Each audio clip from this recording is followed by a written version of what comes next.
Hello, everyone, and welcome to Smashbox TV's podcast 380. Terry Miller, the disc golf guy, alongside Johnny V. A little bit different climate than Florida, huh? Just a bit, where it was a glorious 70 degrees. We have a glorious high of, I think, 18 today.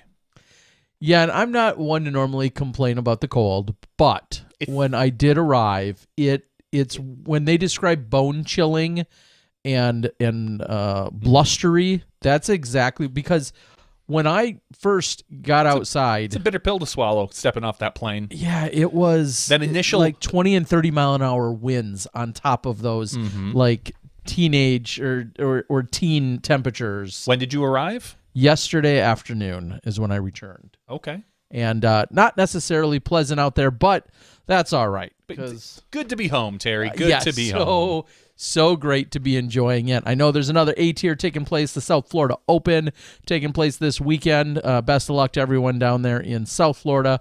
But, of course, had myself a great time in the Gainesville area.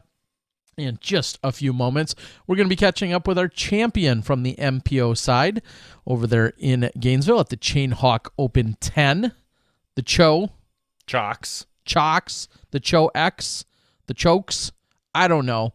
Cho X is kind of technically what it was. I like presented by Dynamic Disc this weekend, and Chris Clark and the rest of the crew, literally dozens of people, all hands on deck to pull off another incredible event. I'm going to say this right at the top of the show because it's the number one thing commented on the YouTubes right now. I had a first round feature card, which was a pleasure, some great golfers.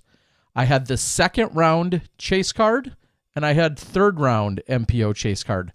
The first round other feature card, along with second and third round lead cards, were like last year, were covered by Fox Hills Productions. So make sure you subscribe to them. I know they're going to be working on it. I do not know their timeline, and it is understandable that a lot of people have said, "Hey, where is it? I can't find it because it's not available. It's not out right now." I understand that, and I understand you looking for it. Everybody's excited to see it. However, I did not cover that. I was not in control of that, and I do not know their timeline. But that is where it is. I don't know if I've ever seen the same question asked within the comments. The same exact question asked so many times. Clearly, it's like, hey, I'm going to post this comment, and I'm going to ignore the other 48 times where it's been asked within this comment They don't section. scroll down to look. They just post the comment, And again, I understand everybody looking for it, but I think the funniest version of that question was, so was like lead card covered this weekend?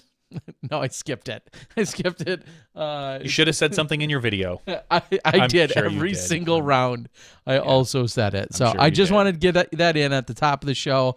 I know our champion is going to be excited to see it get released as well, and we'll talk to him a little bit about that. But it's out there. It's available. And minutes ago, I released the highest rated round, a little bit of a spoiler, the highest rated round of the entire weekend was, in fact, Calvin Heimberg's second round. And so I took all of his shots just from that round, off of the chase card. Spoiler. Yep, off of the chase card, and I put that in one separate video. Here's the best part about all of it. A few weeks ago when I was in Phoenix and we covered, maybe I'm mistaken. Maybe I'm an idiot. I was going to say, I think that was Owen's rated round as well was the same, but I guess I'm mistaken. So I'll just end my sentence there. Probably best that way. Sometimes I'm not smart. Anyway, so that's what was taking place this weekend. We'll get into those in a few minutes. Did you see any other tournaments that were happening around the internets out there in the PDGA land or non-sanctioned land? I mean, I know we've got some doubles and some glow and some other things going on, but what about other tournaments within the PDGA? We did have an A, B, or BA tier. The Pro-Am is the Doc Holliday Shootout. DG1 presents. This is out of Griffin, Georgia. The tournament director, Tim Barr. Assistant tournament director, Michael Barnett.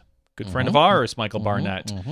And in the open field, taking this one down, currently rated 995, shooting 29 under par, was Jared Henderson, beating out friend of the show, Kevin McCoy. I mean, maybe Jared's a friend of the show, too. I don't know. He could be. So just not familiar with the name, Jared. So Kevin McCoy at 28, Davis York at 27, John Matlek at 24, and Justin Drage, I'm going to go with, at 20 under par. So congratulations. Didn't appear there were any FPO, so I'll give a quick shout out to Pro Master. That is winning Alan House, Hause, at 943 rating. He shot his 962, 916, and 972 to take that one down.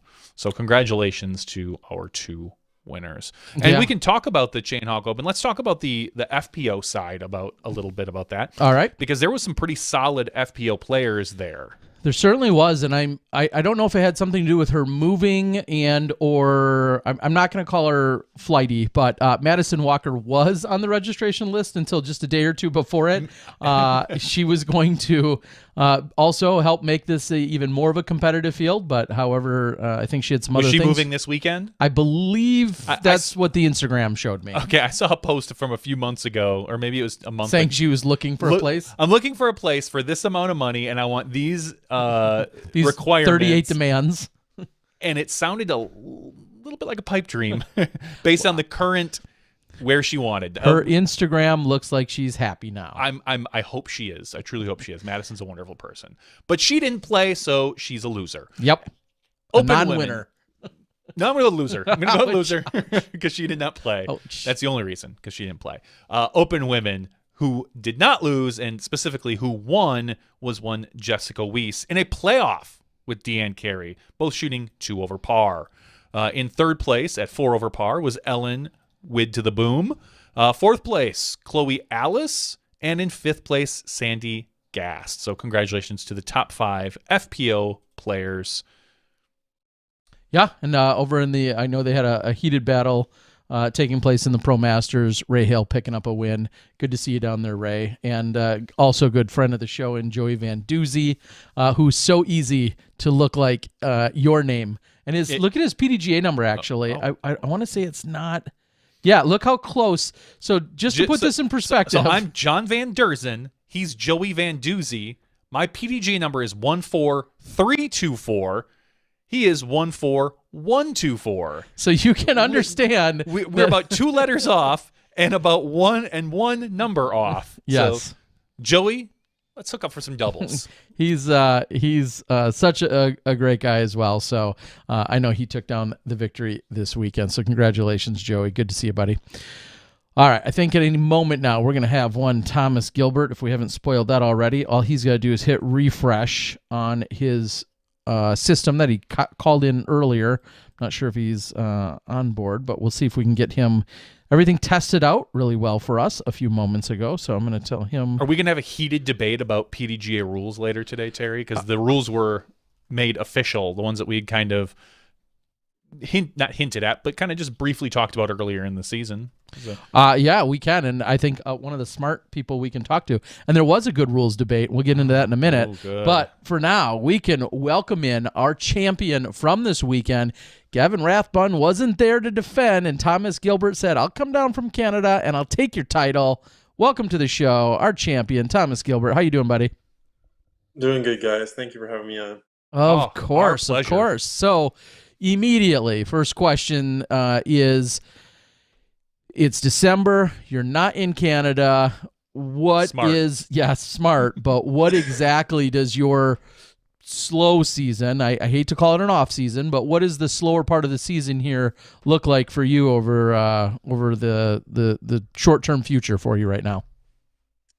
So I mean, it kind of started after kind of settling back home in Canada. I came down to Florida at the beginning of November, and I was in Pensacola for about 2.5 weeks, kind of just playing events there, or not events, but playing around there with Eric and Tina, Madison, and then now Paige and Alyssa as well, who just recently moved there. So had a blast staying with them and doing fun things. And then, went to Gainesville about a week before the tournament, practiced up and played that event and did pretty well. And now I'm in Fort Lauderdale getting ready for the South Florida Open.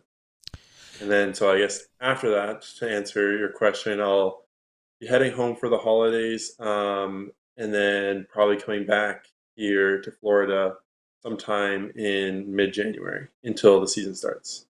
Wow, and I believe from previous conversations, there's always been this magic scenario of how many days you could be in the U.S. versus how many you had to be in Canada. But then some things switched up with Last time he regard was to on the show, he told us about with that. regard to. Mhm. So explain the way it used to be and the way it is for you now. Explain the differences to catch people up. Yeah, so in the past, just based off being a Canadian and traveling down to the US, you are granted 6 months to be in the US in the last year of travel.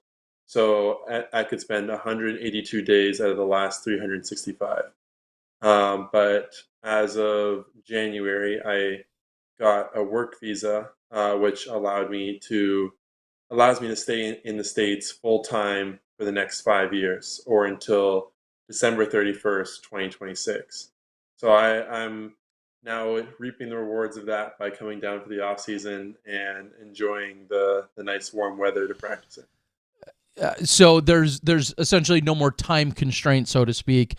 As you said, you could be here every day for 5 years, and there would be no obligations or requirements or anything else to fulfill or to worry about. Yep, exactly. Now, of course, you want to spend some time at home. What has your I don't want to say your timeline. How have you been dividing up that time versus when you've been home versus here in the U.S.? How have you been dividing that up now that you have all the latitude in the world? Yeah, I would say I kind of have been like I spent most of the time this year in the US. I would say I've only been home maybe a total of 2 to 3 months this entire year.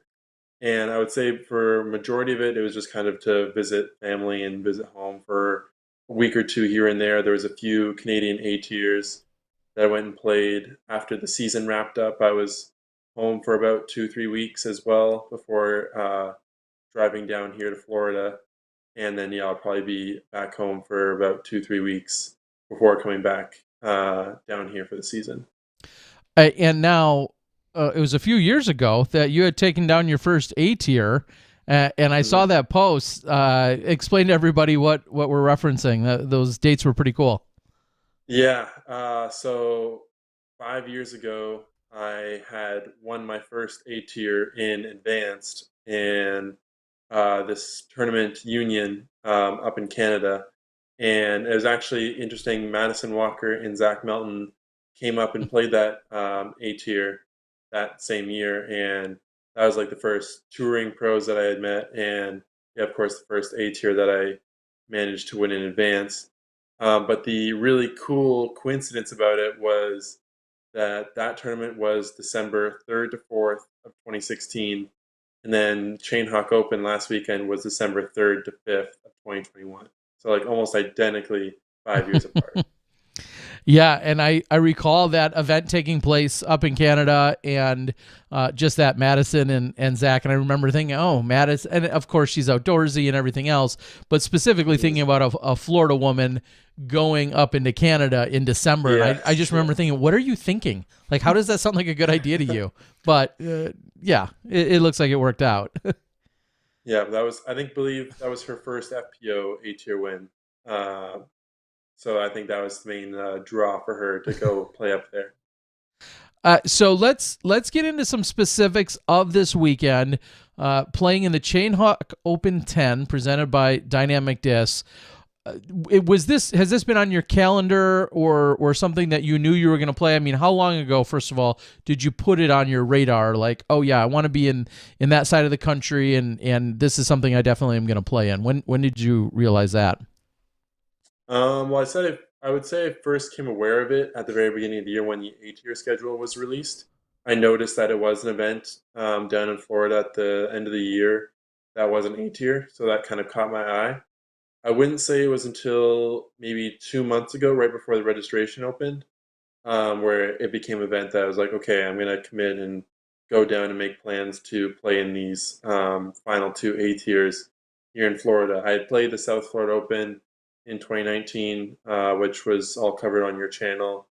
And so that was a really fun event for me. So I really wanted to come down and do a similar experience. So I decided to play both events. And now, steeped in 10 years of history, these guys obviously continue to raise the bar and do a really good job. This year, the course configuration was a little different in the sense that you guys played ultimately 2 rounds over at the Northside Park and 1 round at Jonesville. Give everyone maybe who hasn't either watched the footage or maybe they've watched it but haven't played there, how would you describe the courses? I would say very much park courses. I'd say Northside is pretty much in an open park with lots of big mature trees kind of scattered throughout the course. And the baskets are really strategically placed around different alleyways of these trees and kind of behind palmettos to really make it a challenging layout. I would say it's not incredibly distance heavy. I believe I only threw 2 distance drivers off the tee in that entire course. And I would say it was both really a really fun course and really like kind of marathon golf where like you're trying to get a bunch of birdies and not kind of mess up as much as possible, but as well like decent challenge for us pros. And then Jonesville was a little more your typical disc golf course with a few like tightly wooded holes and a few more open holes that kind of went around the outside of the park. Did you have a preference of one course versus another? I would say I slightly prefer Northside. I think it's just a little bit better for my game. The gaps were a little bit bigger where you could kind of pick your own line a little bit more so than Jonesville. Jonesville had a few tight wooded holes where you have to kind of execute that exact line. And I would say I kind of am able to improvise a little bit better and kind of choose my line when I have a little bit of wiggle room to throw that shot. And you please don't spoil the details. And honestly, I don't even know what they are. But before the tournament kicked off, you guys also had an exhibition match, skins match of sorts. Is that you were part of that? I assume, right? I was part of that in the sense that I'm part of the Where's Waldo of disc golf, where I was just kind of hiding in the background, watching the whole skins match. Okay. I apologize. I guess I just assumed that you were one of the contestants in said skins match, but Thomas has a reputation in a different way to keep up now. Where if he's in the area, he's on camera, whether it's in the background or in the foreground. Okay. Hopefully. Okay. So you took in the skins match firsthand then? Yes. Yeah, I watched the big battle between all the players and the exciting action. So well, it sounds check that out when it comes out. Yeah, and I was just going to say, and it sounds like next year, I mean, being reigning champ and all, it should be a foregone conclusion that you'll be in there and be one of the competitors. Now, again, Gavin not here to try and defend his title. Overall, speak a little bit to the strength of the field. Was there any one that you were surprised that wasn't there? I know we had a late drop in Chris Dickerson. Was there any surprises otherwise of people there or not there that you would have expected? I wouldn't say too much. I know that Chris has played this event in the past. I know Brittany has family pretty close by to Gainesville that they usually stay with. But yeah, it was a sudden drop, I think, at the last minute, and that was a little bit surprising. I'm surprised a few more kind of the road warriors might not just come down here and play this A tier since it's one of the last in the season. There was a good number of them out there, like Casey White and Noah Fiveash, a few other pros like that, who did play the event. But yeah, I would think that there might be one or two more as well, and hopefully there is more in the future. Yeah, also somewhat surprising, and maybe it's a health thing or it's just a mental relaxation thing, but a Zach Walker, I guess I would have maybe anticipated. Or Zach Walker, wow, what am I talking about? Zach Melton, wow. I don't know where my... Zach Melton is someone that would, maybe typically be in the area for something like this as well. Probably scared. Yeah. More than Yeah. likely. Yeah.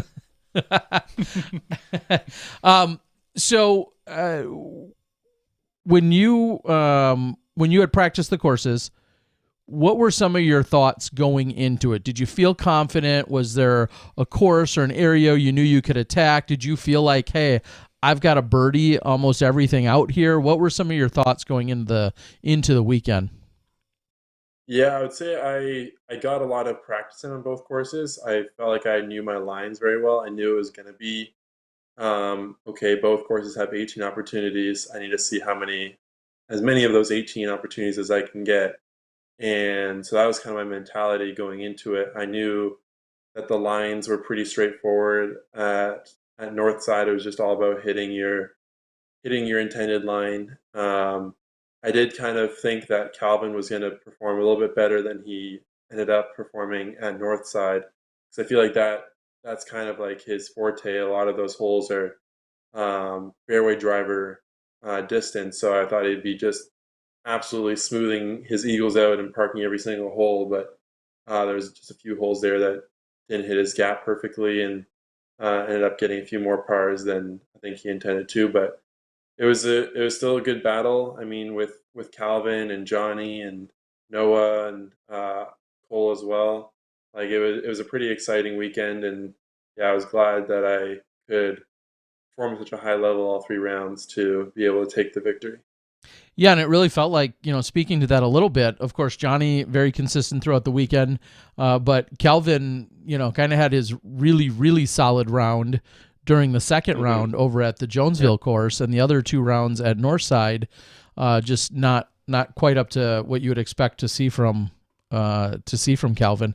And opening, I didn't realize that opening with a bogey on hole 1 probably got things started off obviously on the wrong foot, and falling back a little bit right out of the gate.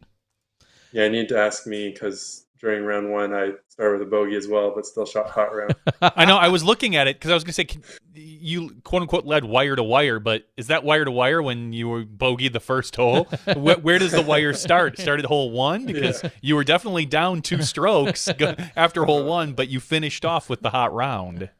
Yes. Let's talk a little bit about where you are. Obviously, with the visa and being able to play here essentially as much as you want. Career-wise, you signed with Prodigy. Was it a single or multiple year deal? Wow. Bring us up to speed with where you're at contractually. Yeah, so I signed at the beginning of this season a 2-year deal with Prodigy. Okay. So I'll be continuing to play with them for the next season, and then hopefully in the future as well if everything goes well. So yeah, that's kind of where everything's at contractually wise. I know that there's been some off-season movement between a few different companies, and I know a lot of it's still hush-hush, so I won't spoil anything for anybody who hasn't announced yet, but I think there's some pretty cool things stirring around right now. Yeah, and what do you make of all that? I mean, you're kind of a newer kid on the block. I know you've been around for a couple years, but just in general, what do you make of this time of year and the announcements that either have already happened or the ones that are about to? As someone who's in contract and you really know that you're not going anywhere right now, what do you think of all the hubbub? We'll say all the commotion about everyone else and the moves they're making. Man, when I first kind of got into disc golf, I thought off season was just this relaxing time where everyone was just like, It used to be. all right, now let's go lay down for 4 months and just relax until the next season. And now that like I'm kind of getting into near like the top level of the sport, I realize more that the off season is the crazy part of the year, where contracts are being made, projects are going into the works with your sponsors. All this sort of stuff is kind of happening, going along, and you're kind of gearing up for the next season. And with so many players kind of like going in and out of contracts, doing different negotiations, making different moves, like it really is like a crazy busy time for a lot of players, and I think that's something that like was hard to kind of get a real understanding of until I started to kind of become part of it myself. It's got to make you feel good that you personally, with you being locked in and ready to go, none of that stress should be on your shoulders this year, at least, during these few months, right? Not for you personally. Yeah, no, I'm kind of just sitting back and hearing the little chit chat here and there between different players. So I kind of can just sit back and watch with my popcorn and soda or whatever, just kind of enjoying all the craziness going on around me. But yeah, I'm happy and secure with where I am. Do you have any off-season obligations with your sponsor, with Prodigy? Are you need to do any filming of commercials? Now is the time. I'm thinking of it from a broadcasting perspective, that I would hope that these sponsors and manufacturers are now like, oh, we got to get a bunch of new commercials and this and that. Like, do you have any responsibilities with that?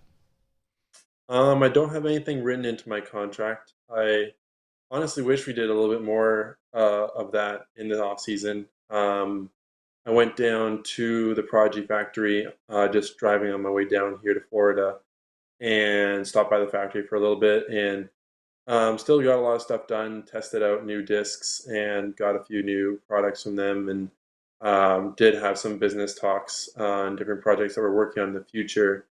But yeah, I didn't really do any kind of like filming or recording of any new commercials, and I think it'd be cool to kind of do that in the off season. Is try to like gather a few players, make some content for Prodigy, and like I know a big part of like Jomez had just put out their new putting video, which is something that they were filming throughout the entire year. I think that'd be cool if the manufacturer would film a bunch of stuff in the off season that kind of sprinkle throughout the year, a few commercials, a few promotions for their players, because I think like certain players will not always get all the attention throughout the entire year, and having like a little piece of content to just throw out there that they can share to their fans would be something that'd be pretty fun and interesting. And it might be that some of these sponsors need to schedule this after the first of the year with the way some of these these players have been moving. Yeah. Hey, that commercial last week? Yeah, delete that. Is that flight refundable? Yeah. He or she is no longer with us.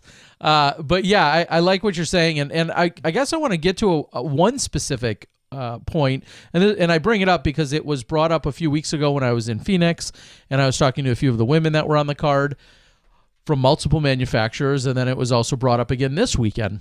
Some of the manufacturers offer some either bonuses or incentives or rewards, however you want to call it. Yeah, I guess bonus would probably be the best word, for when you're featured on either sometimes post-production or live. Is that a fair statement that some manufacturers offer that? Yep. Yeah. I know a few manufacturers that do offer that.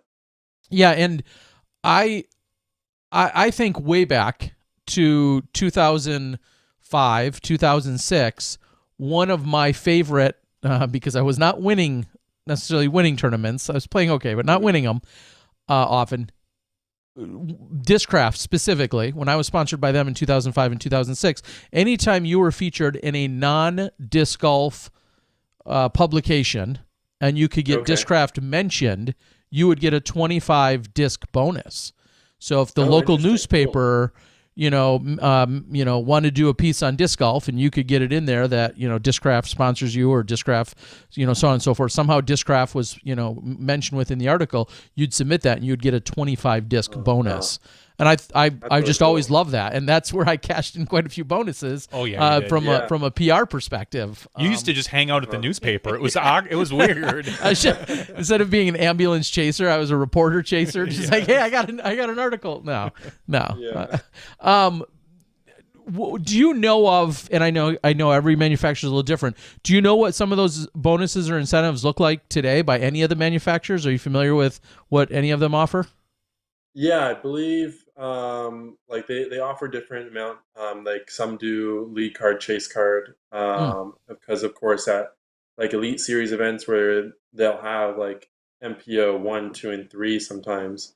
being filmed, they have different bonus amounts. So Mm. I think and depending on the tier of the tournament as well, I think they're a bit different. So I believe like on an A tier such as this weekend, lead card coverage I think would be around $200 for being on lead card each round, and then $100 um, for chase card, and Mm. then I believe or it might be 150 and 75 for A tiers. I think the Pro Tour is 250 and 100 for lead and chase card at Elite Series events, and then I think majors is even maybe a little bit more than that, 300 Wow. and 200 or something like that. This may be a question that that you haven't thought about, but is there any sort of bonus structure you would like to see implemented that's not out there right now? For instance, certain social media or like Terry had said, getting on the local news as, hey, look, local disc golfer Thomas Gilbert is in town doing X, Y, and Z. Mm-hmm. Yeah, actually, I do like Terry's Terry's idea. I think that could be something that could be maybe brought back, because as far as I know, that's not something that's in any contract that I'm familiar with. Mm. That'd be a really cool one, because I know also being from Canada, and just like the most recognizable player in Canada, there's a lot of Canadian newspaper articles and TV segments that have me featured in it just because I'm the known name up there in the north. So yeah, I'd like to get that one brought back maybe for myself. But Time to negotiate. I like it. I mean, and I really always liked it. Of course, at the time, they said it was a non-disc golf publication, of which we only had a couple anyway, but it was a non-disc golf publication. So any, news, articles, magazines, segments, all of those types of things. Now, obviously, media is 1,000 times larger within disc golf, and there's still obviously a lot of bonus and following that can go along with that too. So I can really appreciate that they're doing that for certain cards and certain degrees, but I think disc golf media is also obviously carries some weight and significance. So. Okay, yeah. Another one that I kind of thought of though as well is, I know this has kind of become a big thing amongst like some of the touring pros this year, particularly was the Instagram Reels or like TikToks, like just little short videos of pros throwing. There's been a few players this year that have gotten like their short video has gone viral, where they are getting like between 5 and 15 million views on their short video. Wow. Just on these little platforms. And like I think both Adam Hamez and Chris Clemens like have some of the more like viral videos on their TikToks, where I think they have something like 30 or 40 million views on all of their different reels and TikToks. Yeah, and clearly So those are a little incentive to like, if your short video gets more than 1 million views, then you might get some kind of bonus of something, like $100 bonus or something along those lines. Yeah, and I mean, I always love too. Obviously, cash is always king, but getting 25 discs or 10 or 15 or 30 or whatever the disc quantity is, even getting those, you're turning around and giving you find value in giving those away, either to host or selling those while you're on the road, or giving them to caddies or whatever. I mean, those are very much like a currency as well these days. So even a disc, and you think about clearly what it takes for a manufacturer to make a disc, those can, that plastic can stretch so much farther even. So yeah, I don't know. It was a great bonus and incentive that they offered. I don't know what they're doing these days, and I'm sure it's different for all the levels on within the teams as well. But I think everyone could have their own creative idea. And my last point on it would be, just because you come up with one idea and you have a bonus structure for one component, that may not be at all applicable or may not interest another team member. And I think another team member that has something that's a little more within their niche could also then be presenting ideas. They don't have to be uniform necessarily either. And I would challenge all of our players to get creative with it. Yeah, I like that idea.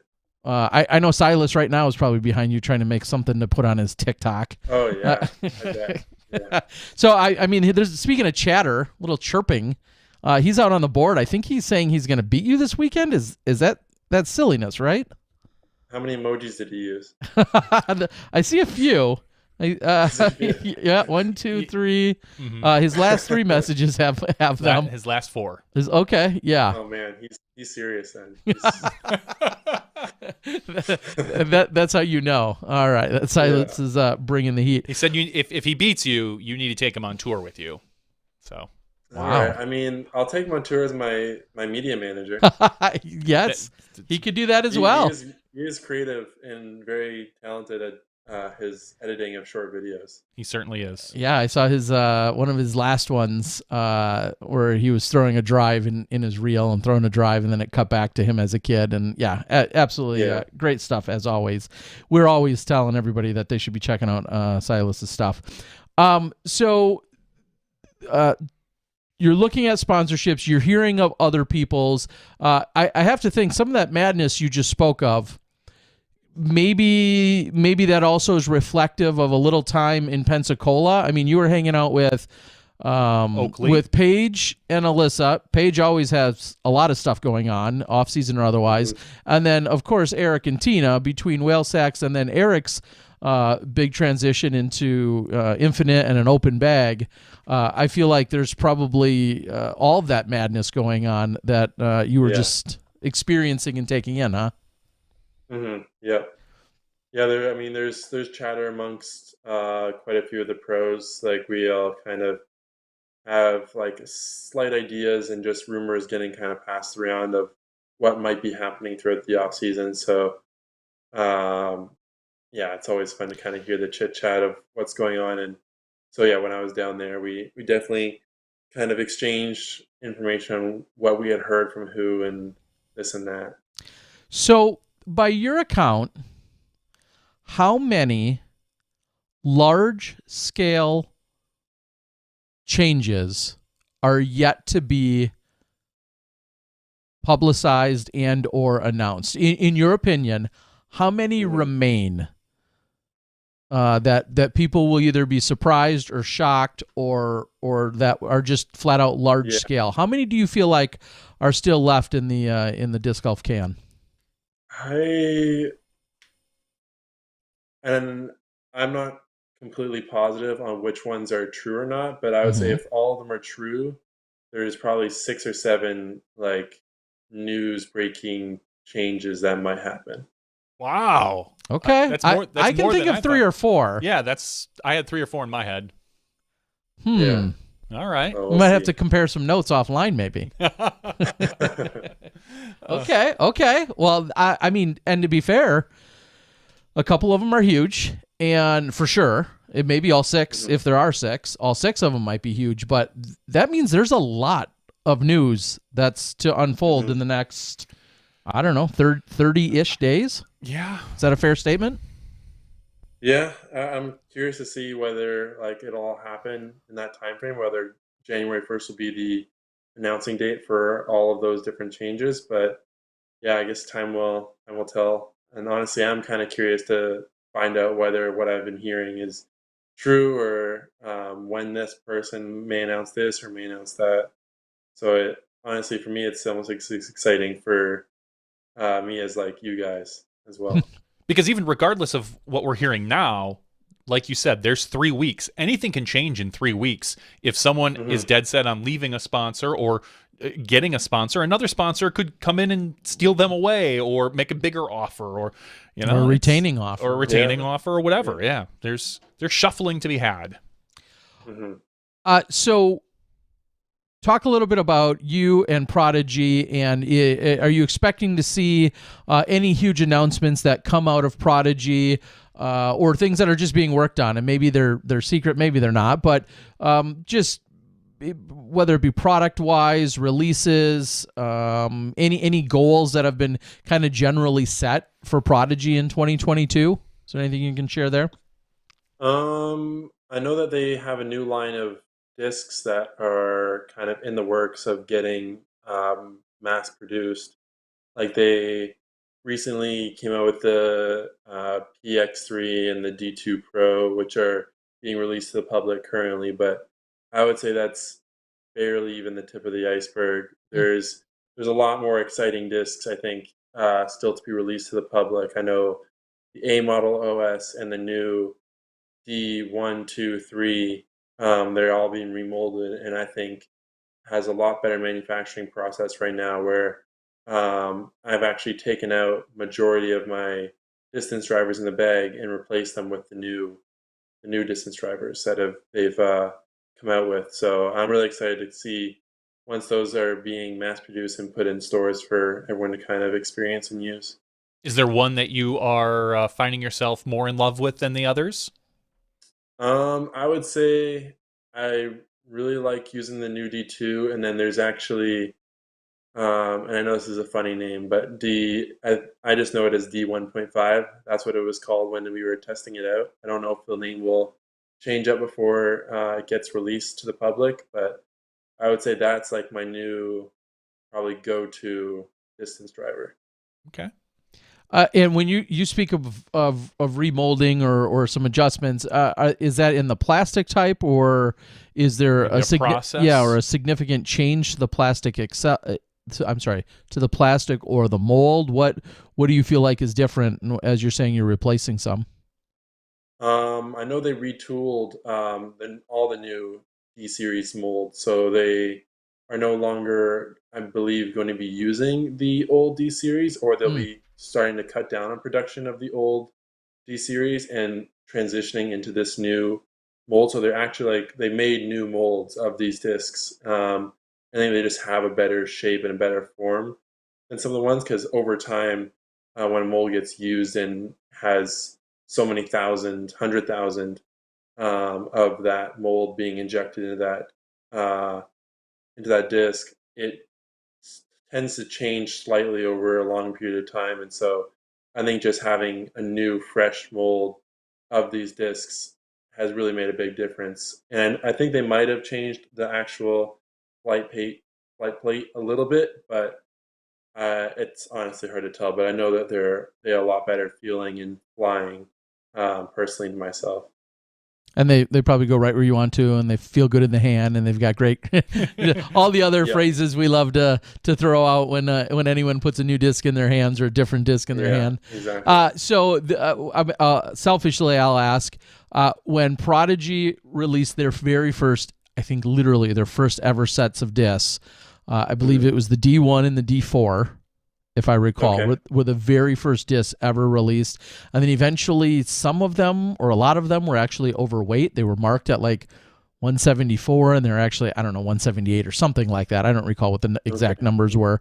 My real question is, because I stashed all of them, I wanted to know if there's any significant mass secondary value and market for the original D1s and D4s. Does that ring a bell? Do you know? No, I actually had never even heard of those discs before you just mentioned it. Way to go. Dang. All right. Well, I'll keep holding on to them. Seppo is going to want to buy them all from me someday. He'll want them back. I don't know. For the museum? Maybe. I don't Hit know. up Gannon-Burr. I know he buys up every Prodigy disc available. Okay. That's is because he doesn't have enough from the sponsor himself, or he just is he collecting like unique ones, or what is he doing? Yeah, he has probably one of the best Prodigy collections of any player out there. I'd say Really? he's bought up quite a few of like the good runs of all the discs, and definitely has like a stash that is like his super secret little reservoir of discs that he can just kind of go to and always have like a really good backup that he can use. Huh. Okay. That is something I didn't know. So I'll have to hit him up and ask him some of the questions of what I have. I mean, I have, of course, more than that, but I just remember the very early. I remember early runs. I remember working with Kale and having the M3, M4 switch up, where I think it was originally labeled an M4, but then they changed it to an M3, or maybe it was vice versa. Yeah. Back in the day. Does any of that ring a bell, Thomas? Yeah, I think you might be talking about the M 3/2. Possibly. Maybe that's what it was. Yeah. Yeah, it was. There were M3s that eventually got remolded to the M2, but they slightly tweaked the M2 mold, I think, to make it slightly more overstable. And then when they made the M3 mold, it was slightly understable because it was Mm. kind of more in between what they were looking for. But actually, that's my main go-to mid-range in the bag right now is those one run of the M3/2s or 2/3s. So Mm. I really personally like those Yeah, mid I just ranges. remember because Kale gave me one way back in the day. Yeah. It's in probably one of these boxes somewhere. Because he was telling me the whole story about it when it was first sponsored, Sure. and he's like, "Here, have one. I love it. It flies." At the time, he had just moved from Discraft, so he Sure. said something about flying kind of similar to a meteor or something at the time. I don't know, but Okay. that's a long time ago. Yeah, And that we're was old. way back. What was that? 2013? Is that when we saw Prodigy? Was it January 1st of Yeah, I 2013 think or of 2014? I think yeah, 2013 is when they or at least I know that all the stuff went down in 2013. I don't know if they like officially became what Yeah. no, yeah, cuz they I think it was 2013. I think it was 2012 when they like first started to talk to players and pick them up for the 2013 season. Okay. Well, one of the easier ways, again, if you're a little bit more old school, is to go look it up. Would be it was the year that Will Schusterek had defeated Paul Macbeth at the Memorial, because the comment Oh the In comment that sparked so many was when Paul Macbeth made some remark about how Will Schusterek had beat him with a Firebird, even though he was sponsored by Oh, Prodigy yeah. because they didn't have a full lineup, so they were still throwing a mixed bag or they were still throwing an open bag. So Will, Yes, that was sponsored by 2013. yes, okay. So Uh-huh. yeah, it's funny what you The can good old days. sometimes put together. So 2013 when that playoff had taken place, the Memorial. I'm looking at it right now. Back Man. when players had beefs with each other. Oh yeah, wait. That doesn't exist anymore. Yeah, nothing like that. I mean, who do you beef with? There's got to be Silas. some. Yeah. Oh yeah, Silas. Anyone Oh, yeah, else? Silas for sure. Is there anyone else? Gosh, I wouldn't say I really beef with anybody. I would say I definitely enjoy beating certain players Okay. on tour more than others. Wait, so I know, like me. who's the player you can beat and rub it in? Because there's got to be someone that you can beat and then afterwards give them a little ribbing. I mean, I would say. I mean, we kind of go back and forth here and there from time to time. But myself and Anthony Barella, because we're such a similar type of player, where we both throw extremely far, we both have like a spin putt, and both kind of can be a hit or miss player sometimes. Uh, but I would say we also like have a lot of performances near each other. So if we're like kind of one-upping each other in a tournament, we'll definitely kind of poke fun at each other, saying, "Oh, hey, I got you this weekend," or "Hey, I got you that weekend," kind of thing. All right. And age-wise, you guys are probably pretty similar. Yeah, I think only a few months apart. Okay.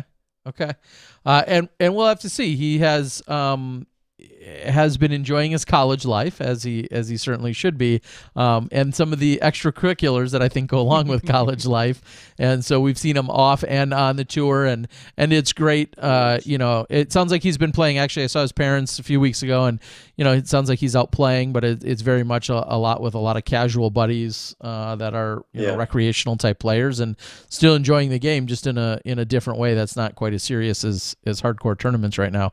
Disc golf will always be around. Yeah. So looking into 2022, you said, being ready to go by January. Is there, I was going to say, let's hear your schedule. We know your schedule. You're going to be at all the big events where all the best players are. Give us something that's out of the ordinary, something that you'd be like, oh, well, this is kind of unique. I'm going to go do this. What event or area of the country might you find yourself in that's a little less than obvious to the rest of us? I will say that I am going to be playing a few Canadian A tiers, kind of in between some of the scheduled events that we have this year. I might pop up to Canada and play one of the A tiers.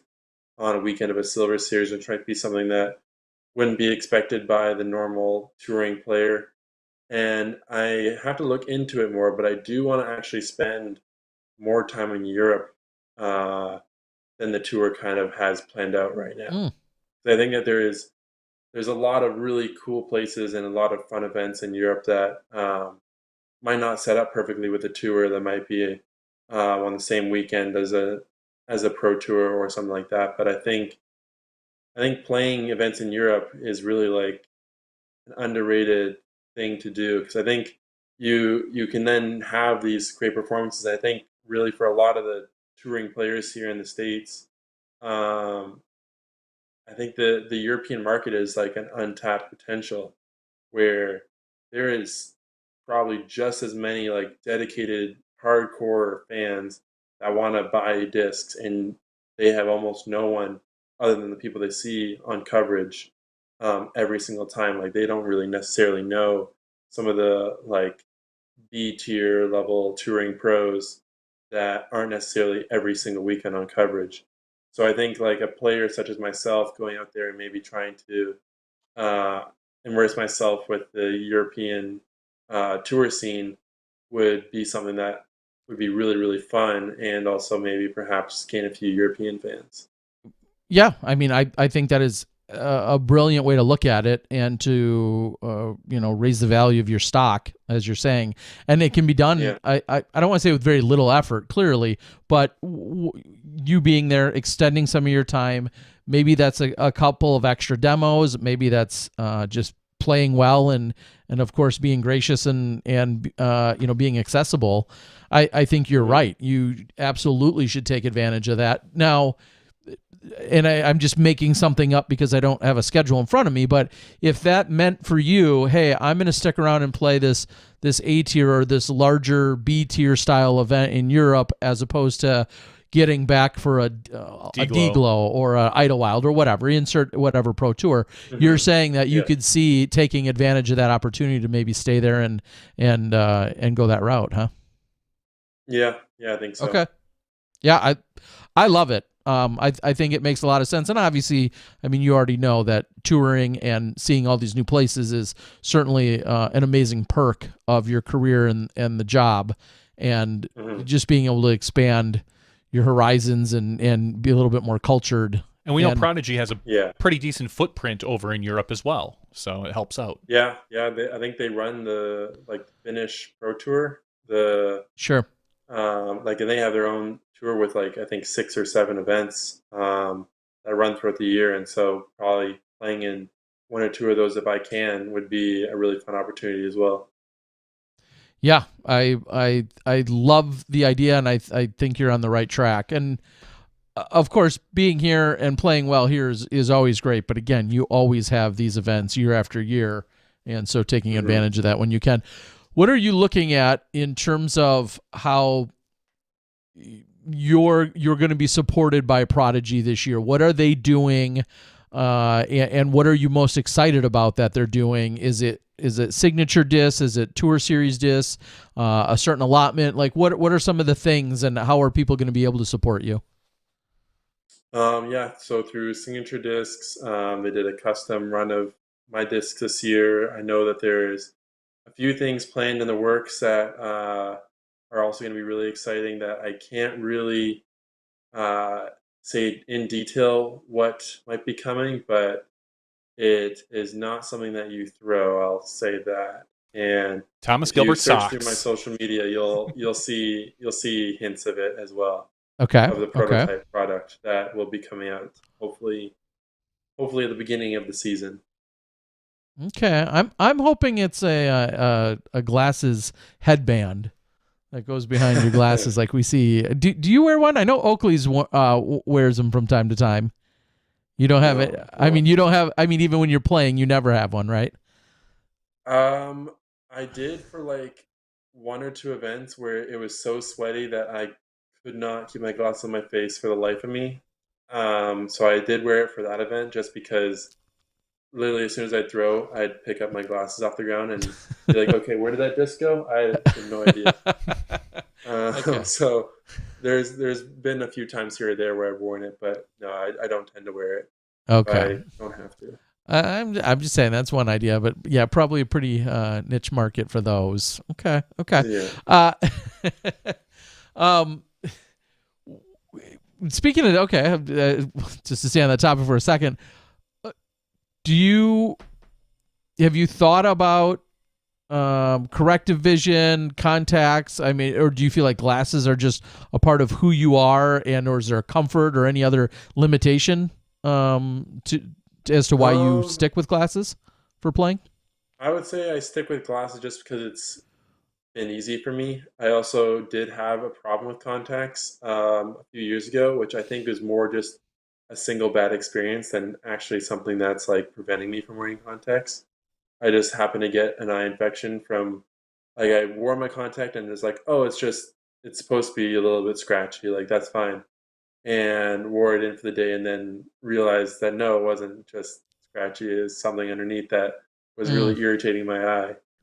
And so that was not the best experience, but I do want to look into getting like a LASIK surgery in the future, just because that is something that would be really cool. But I want to make sure, of course, that my eyes are permanently adjusted and they're not going to ruin my vision a year after I get that surgery. So yeah, it's Okay. something that I'm definitely interested in doing. But yeah, for the time being, the glasses will stay. Yeah, I just think about all the conditions, as you just said, that we go through throughout the year, and with the heat and the humidity and just the overall sweating.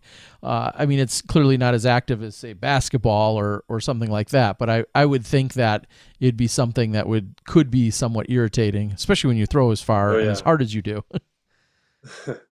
Yeah, I would say it's more just the some of the conditions that we play in this year. Like I know Iglo is always a pretty bad event for the humidity and the warmth, and especially just walking up and down those huge hills at Toboggan.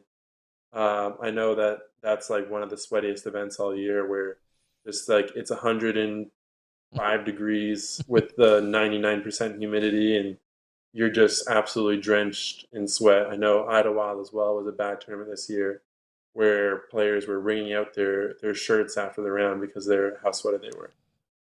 Yeah. Okay. So for all those reasons, I could see Yeah, making an yeah. adjustment. Going back to 2022, and I know you just said where you're going to be playing and what you're doing. You seem like a goal setter. I mean, you're driven, you're motivated, and you're smart. Mhm. What do you have goals, specific goals, and how hard do you harp on said goals if you have them? I would say like my goals are a little less outcome specific, I would say, as they have been in years past.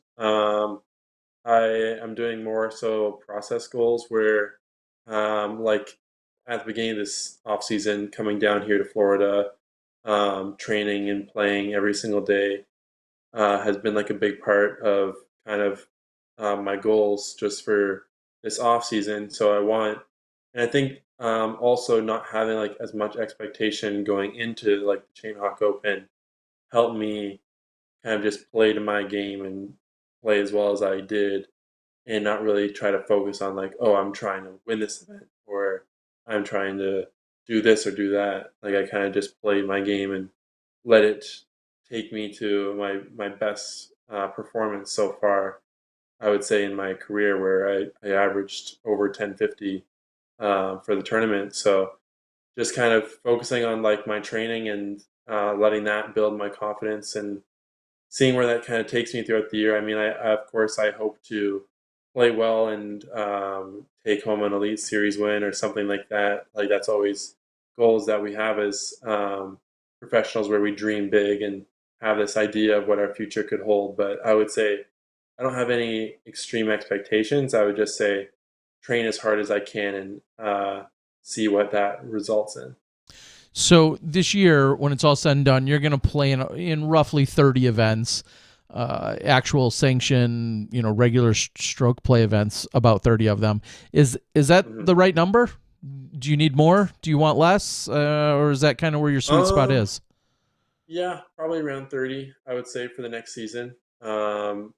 Like I think there's probably almost close to like 20 elite series and majors already. So it's kind of just filling some of the A tiers in between there at some of the courses and events that you choose to play and enjoy. So yeah, I can imagine probably around 30 by the end of the year is around the right number. Okay. Yeah, and as you said, we have so many elite ones. It's just a matter of do our players take off in between those weekends, or do they Hmm.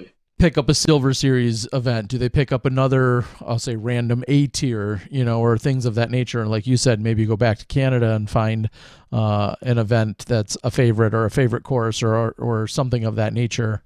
Hmm. Yeah, there's no shortage of opportunities for big time play. Do you like? I'm thinking about this last weekend, 3-round A tier.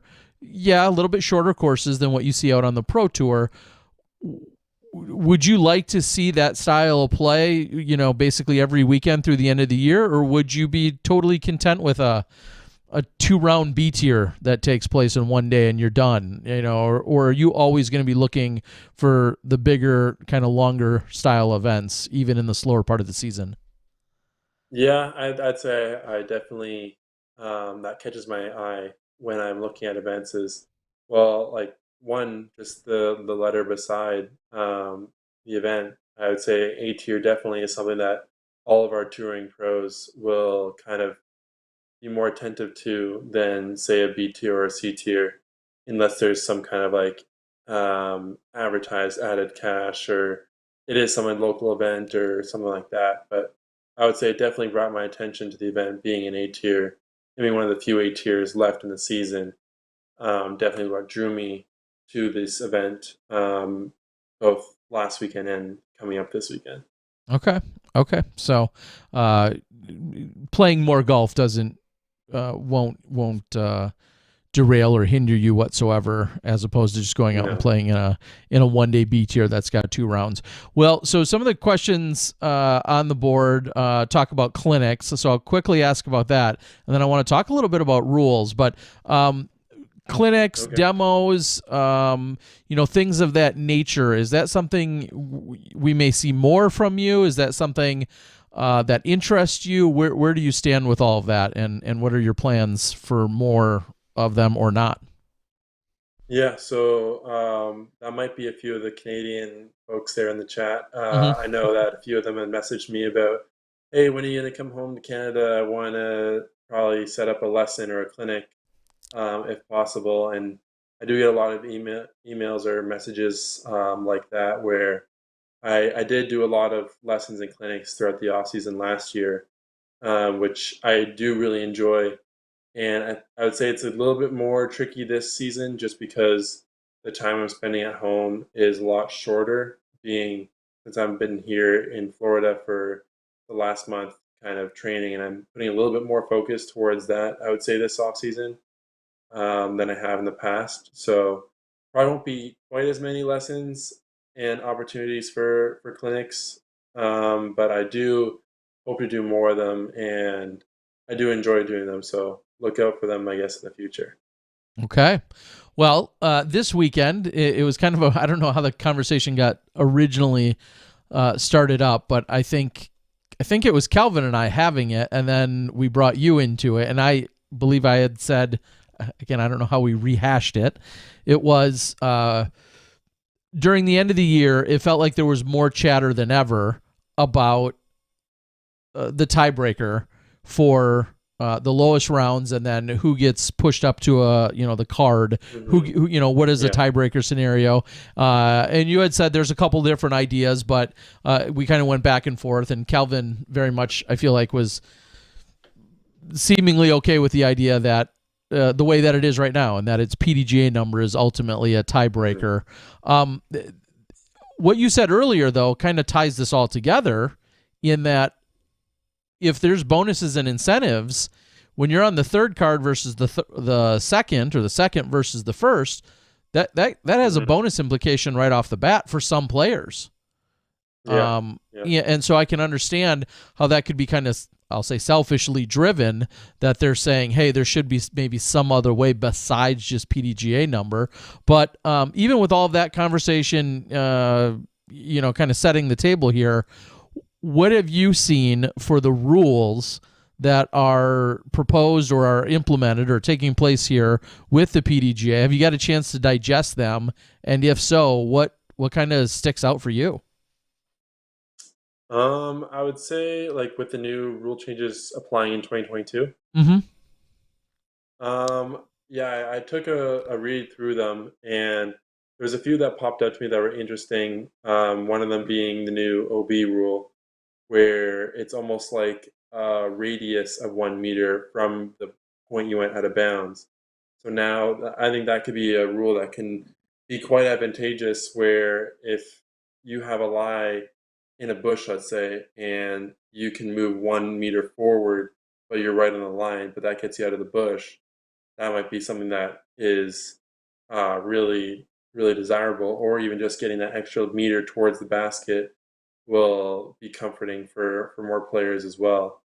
So that was one that I think was interesting, that a few people will probably need a little while to get used to. I think a lot of people will probably just continue to mark it straight perpendicularly from the OB line, just Mm-hmm. from habit. But I think it's one that you can see maybe making a difference in a stroke or two for certain players when they're taking their lie.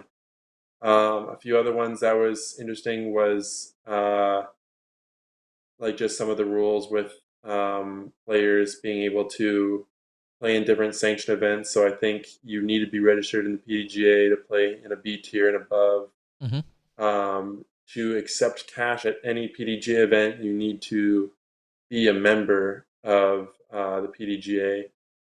And I At think one there's a point, few I other. don't think you need to be an active member. I think you just need to have a PDGA number. So you need to have Oh, been. okay. I think you need to have been a PDGA member at one point in order to accept I cash. see. But I don't think you need to be current to accept cash. But you do need to be current in order to register, like you were saying, for the B tiers and above. Okay. Well, Yeah. and we should certainly we'll get clarification on that Mhm.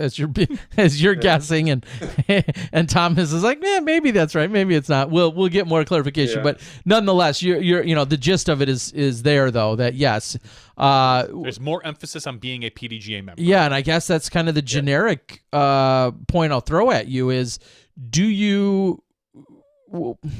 you make of that philosophy of I'll say putting more emphasis on being a PDGA member? Do you like that? Do you think that's necessary and the direction we should be heading?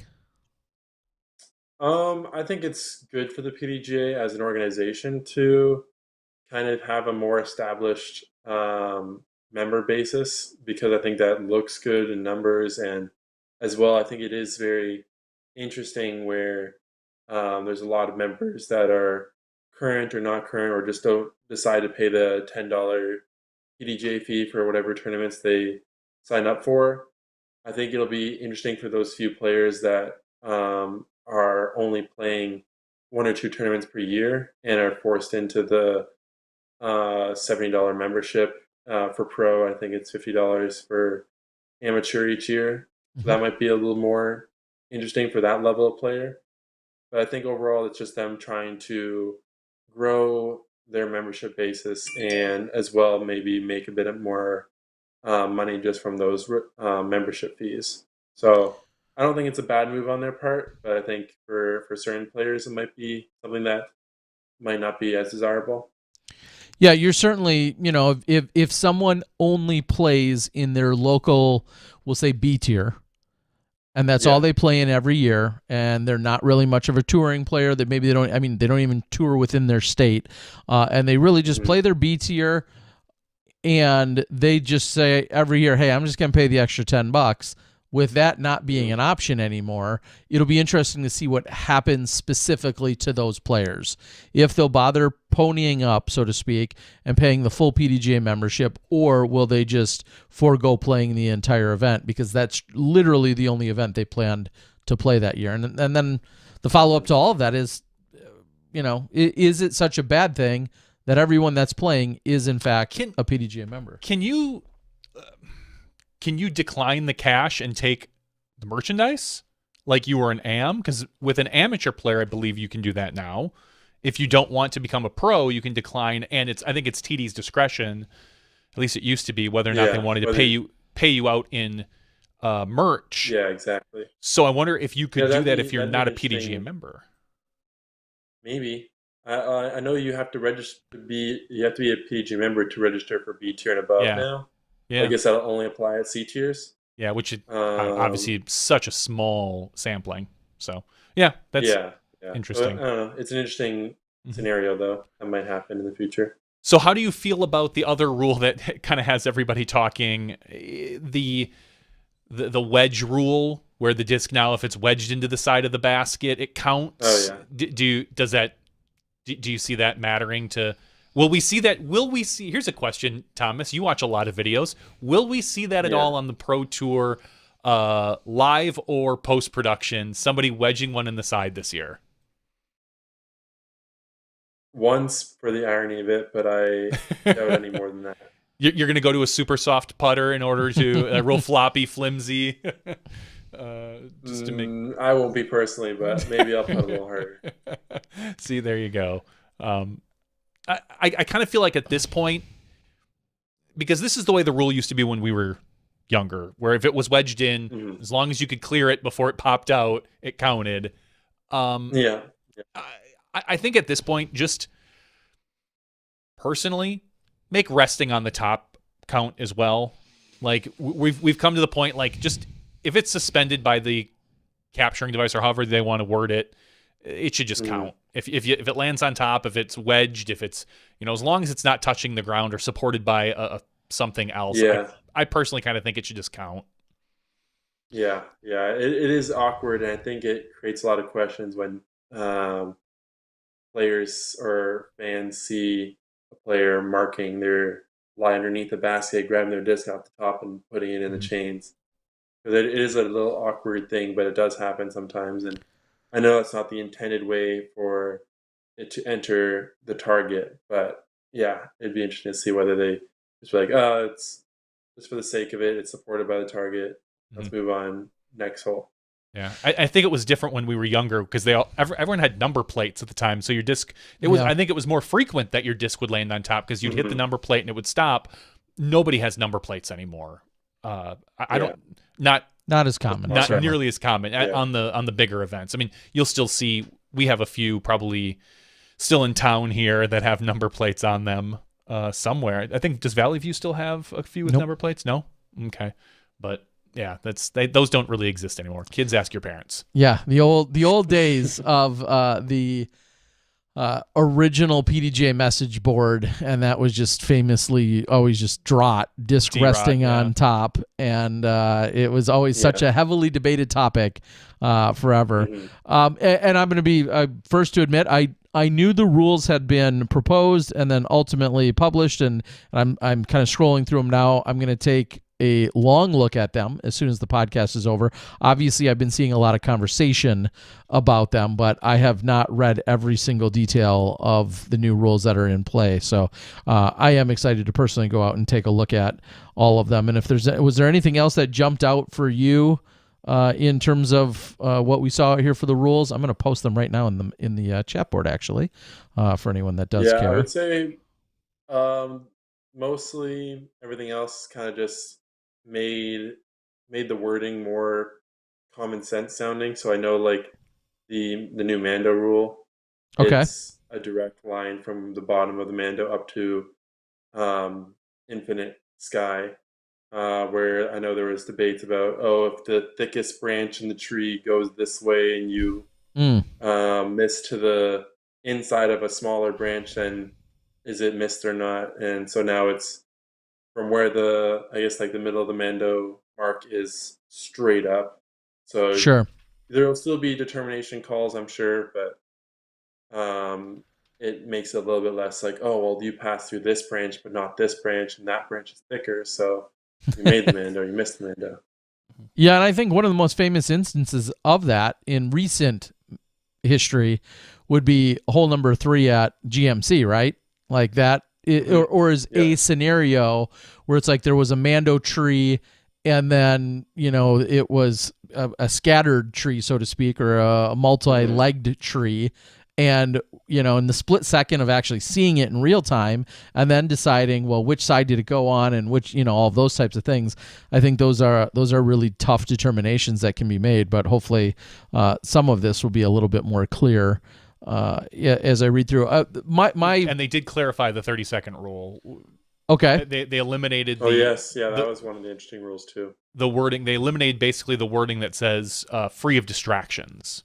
It's 30 seconds from when you, I don't want to say approach your lie, but to when you putt, yeah. So, I mean, and I'll just resetting anymore. For just to be complete, it says in here, a player has taken excessive time if they are present and have not thrown within 30 seconds. 1, after the previous player has thrown, and after they have had a reasonable amount of time to arrive at and determine the lie, and after they are next in the throwing order, and during in which the play area is clear. So that is what the part about unfortunately, it still offers and leaves room for some ambiguity. I think where we're going to see it, abused is the wrong word. Where we're going to see it broken most frequently are lies that are stuck inside trees, pine trees, or whatever, where players, you've already, where your lie is. You've approached it. It might be difficult to get back there to get into your best position, but that's not in the rules. You know where the lie is. You can get to your lie, and because we've seen players dig in and then come out and get a disc and go in. None of that's available anymore. You need to be a little bit more prompt. So I'll be curious to see if that is if that makes a big difference this year, or if players will call it even. So and Thomas, maybe speak to that. I feel as if there's a big difference between someone taking time to get into and address a difficult lie as opposed to standing over their lie and contemplating it. Can you agree or disagree, or do you see a difference in those two scenarios? Yeah, I would say where I believe a call will be issued a lot more frequently is if a player is literally just standing there doing some mindless routine the entire time. Where I think if a player is like trying to get comfortable, if they're like shifting around their stance because there's just a really tricky gap and they have to get in a good position to be able to try to execute, that's a more understandable scenario for pros to allow more time. Where I think a lot of the issues this year that have been kind of debated with some of the players in the Pro Tour is when they're standing in the middle of an open fairway where there's the one shot available and they stand there for 45 seconds to a minute and a half just blankly looking at it and not really doing anything. So I think that will be a little less excused with this new rule. I still think it's going to be a weird scenario because a lot of the players still feel awkward about calling competitors, and myself included. Like I don't want to make it awkward because my opinion is that they took too long versus another person's opinion. Because it is a very, very opinionated rule right now, where it's not enforced the way the rules technically are written. It's more based off, I think this is a granted amount of time and they're exceeding that amount of time that I believe is reasonable. Yeah, I agree. And like I said, there's still a little bit of subjectivity and or interpretation overall as to the exact nature of the rule and of the 30 seconds. I don't know that anything will get called more frequently. I mean, this might clarify things, but as you said, it may or may not increase the likelihood of someone actually calling it, because it wasn't so much, I think, even the exact timing. It was always that the feels and the awkwardness that goes along with it. And we saw a little bit, I don't want to call it boldness because I don't think that's a fair way to put it, but we saw it applied a little bit more with Gannon, for instance, during the end of the season. Yeah, toward the end of the season, specifically at the Tour Championships. And there was a lot of conversation to be had about that, because people are saying, hey, it feels like maybe this young kid on tour is getting picked on when there's others that egregiously break the rule as well. And so maybe that weekend in general will now kind of open things up and loosen things up to, or tighten it, however you want to call it, to make those calls more frequent. I don't know. I mean, that was an interesting way for us to kind of close out the season on such a big event, but yet to have that be a prevalent part of the event, right? Mm-hmm. Yeah, no, I agree. It'll definitely be something that will be interesting to keep track of as the season progresses, and whether players will get a little more prompt to call time violations, or whether it'll still continue to kind of be this awkward thing that no one really enforces the way it's supposed to be enforced. I'm going to push for a timer on the live broadcast again, and for all of our players. I don't know if it's going to go through. Some people think it's rude. I'm not sure. I like just throwing 30-second timers on people. I mean, the play clock in basketball's not rude, right? I mean, you're not wrong, right? I mean, it's just a clock. Yeah. It'd be a clock block. I agree. I think it would honestly encourage the players more so than even having it called in a tournament, because then their own fans are seeing them exceed time. And I think that's the opinion they care about more than, oh, one of my competitors called me on this time violation, whatever, who cares? Yeah. But I think if they're getting a reputation for being slow, they'll make them a little bit more prompt to try to change it. Yeah. I don't hate that idea. I've joked about it before with Nico, because I did it many years ago as a joke. But before the Pro Tour, maybe it was even a Pro Tour event, I don't remember. But I've made jokes about it, and Mo won't let me. I'm going to sneak it in sometime. I don't know if we can get a sponsor. If we can find the right sponsor, clock sponsor. That's Sean Jack. We'll get him on it. And I don't know. Well, if we can get Timex or Rolex or somebody as a sponsor, I mean, I think that becomes a no-brainer that we have that clock running. Name another rule. It doesn't have to be a player. Name a rule that you either see broken or that gets close to broken or infringed upon. Is there anything else that kind of maybe drives you crazy, low key, that you see or know happens that you're like, man, I kind of wish that wasn't happening? Is there anything out there that irks you in that way? I would say just like the whole foot fault debate.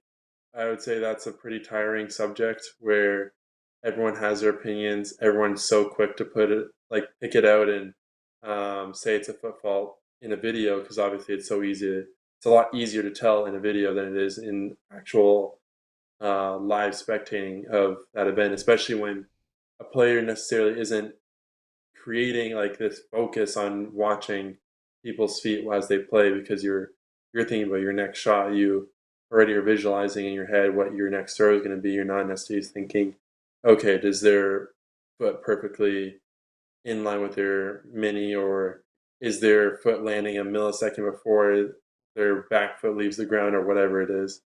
So I think that's like a rule that definitely needs to be changed to make it a lot more apparent when it is broken, because right now it's just too close to call, where it creates drama, but a drama that's unlikely to be ever resolved. So that's something I think needs to be addressed and changed, or just worded differently.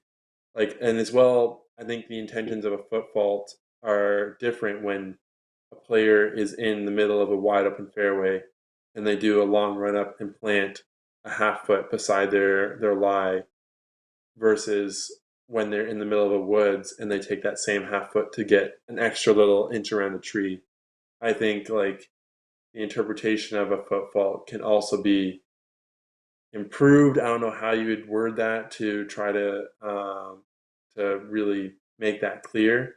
But I would say, for myself, if I see a person step like a half foot to the side, I won't necessarily call them on it if it's in the middle of a huge fairway. But if they're trying to if they're like really stretching out, doing like a patent pending shot, and that extra foot gets them a clear line versus not, then I'll like say, hey, make sure you're keeping your foot on your line. And they might not realize and be intending to do it, but it's something that's maybe could be explored in the future to try to reword the foot fault rule. Yeah, and to be fair, everyone's probably trying to stretch more, and you're just laughing at them because their their legs aren't as long. It's like, Yeah.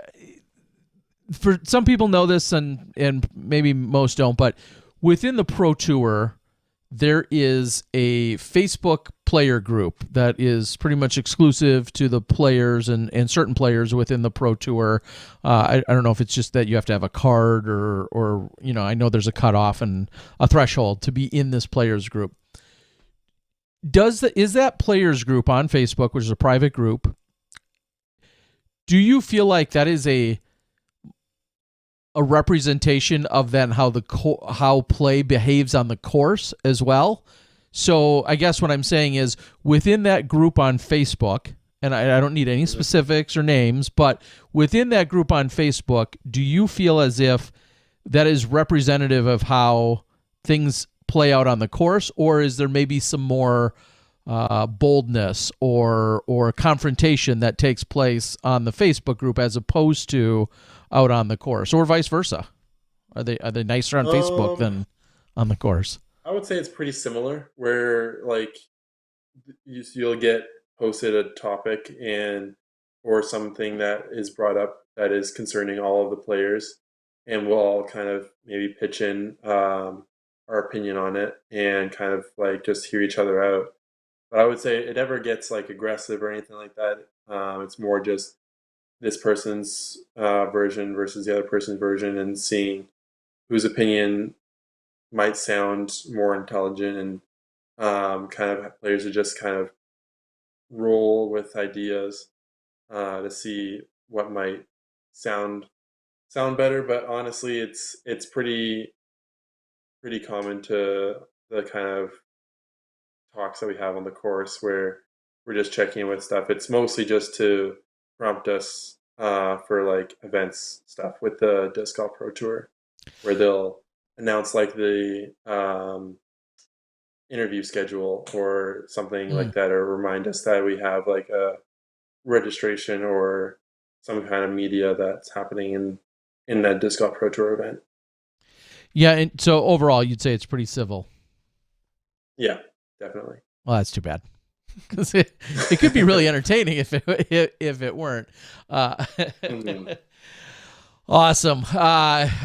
Wow. So as we start to wrap up, I guess my question would be, is there anything we didn't cover? I know we love to kind of just randomly jump around the spider web in every other direction when we have you, and we appreciate all of your candidness. But anything that we didn't prompt you or talk about tonight that we need to cover before we let you go?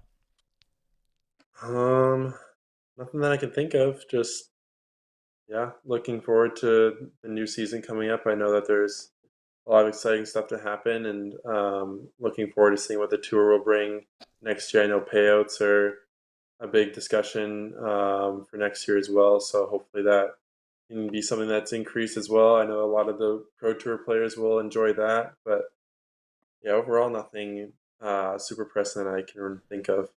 And by that, when you say payouts, just for a clarification, are you saying you're excited and there's chatter about them increasing, or are you saying there's maybe conversation about how they're structured currently and there might be tweaks or adjustments?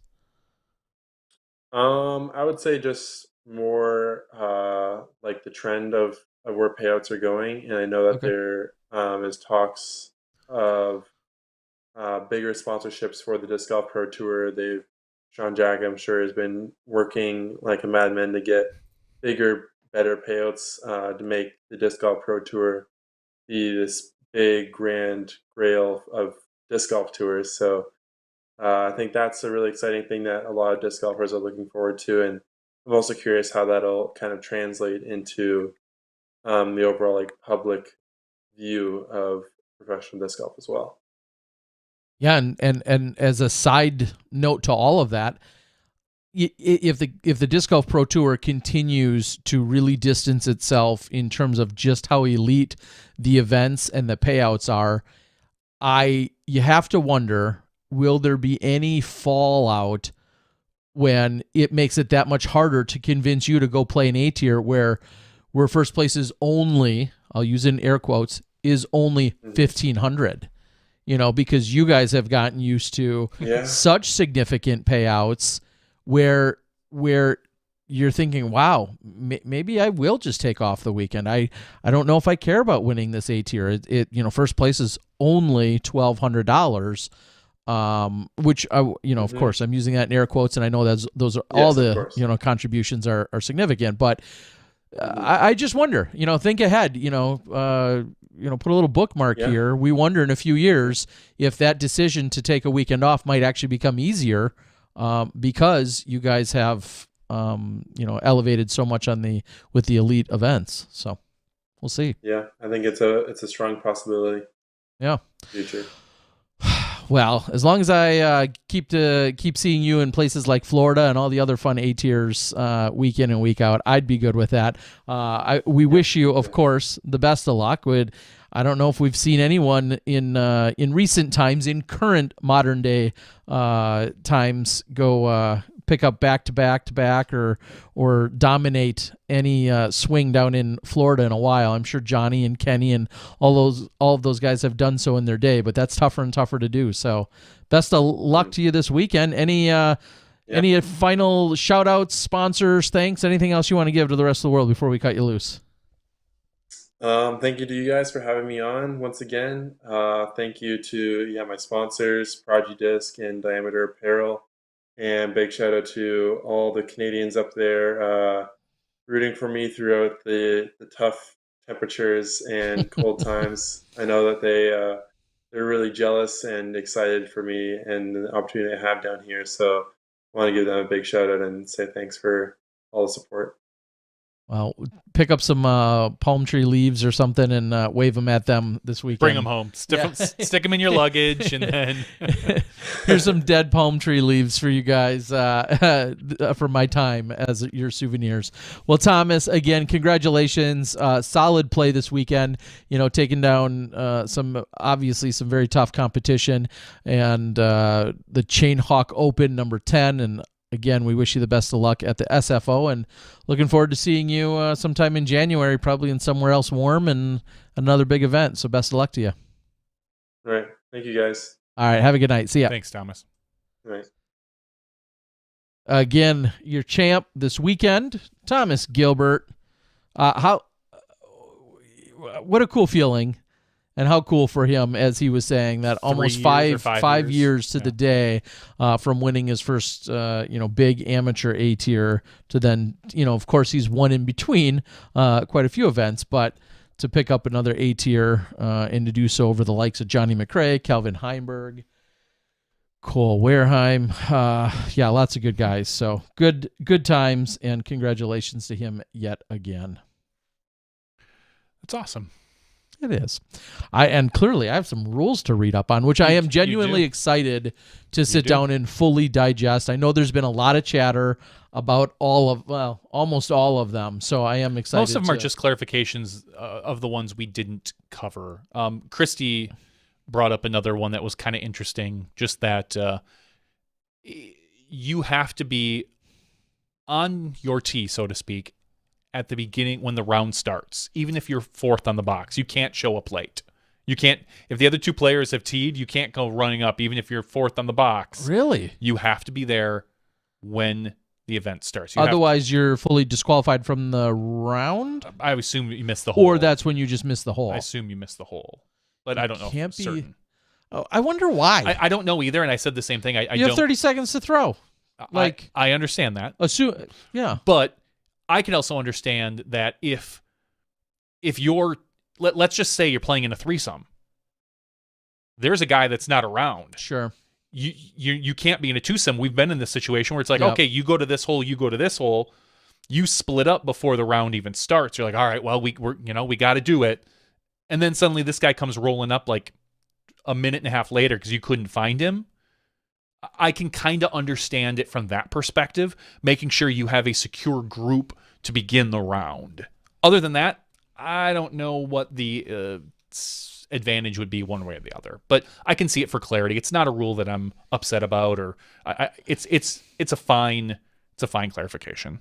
But yeah, you also have to wonder how much was it coming into play one way or another in the first place. But I guess. And Ray says technically you're supposed to watch the players' throws. So if you're not watching players 1 and 2, could you immediately get warned for that? Like you show up and you're like, hey, that's a warning. Yep. Yeah, I suppose you get to the very first hole and it's off of a yeah, exactly. I guess I see where you're going with that. Okay. You want a little disc golf drama, Terry? Yes. I know you do. Every week we talk about the discs that are approved. We saw the popcorn from Clash this week. They're going with a flavor profile. The mint, the mango, the berry, the popcorn. Love it. Honestly, I do. From Clash discs. Okay. And then the new MD1 from Discmania. Well, it's not a new disc, but Innova is promoting the Dark Riser or something along those lines. The Rebel? Dark Rebel. And calling it the original FD. Okay. From what I saw on Reddit, it raised some ire with some people that Innova is promoting this disc and using the old Discmania name, calling it in their promotion, calling it the original FD. Do you see any problem with that? Or is all fair in love and war? Is if they come out with whatever it's called, the Rebel, I have no clue what it's called. But okay. Do you have a problem with them? First of all, do you have a problem with them reusing the disc, the mold? And then second of all, do you have a problem with them because they own all the molds? That was part of the agreement. And then do you have a problem with them promoting it using the old name for it? I mean, they're indicating what it originally was. For people that loved that disc, that Correct. Would make sense.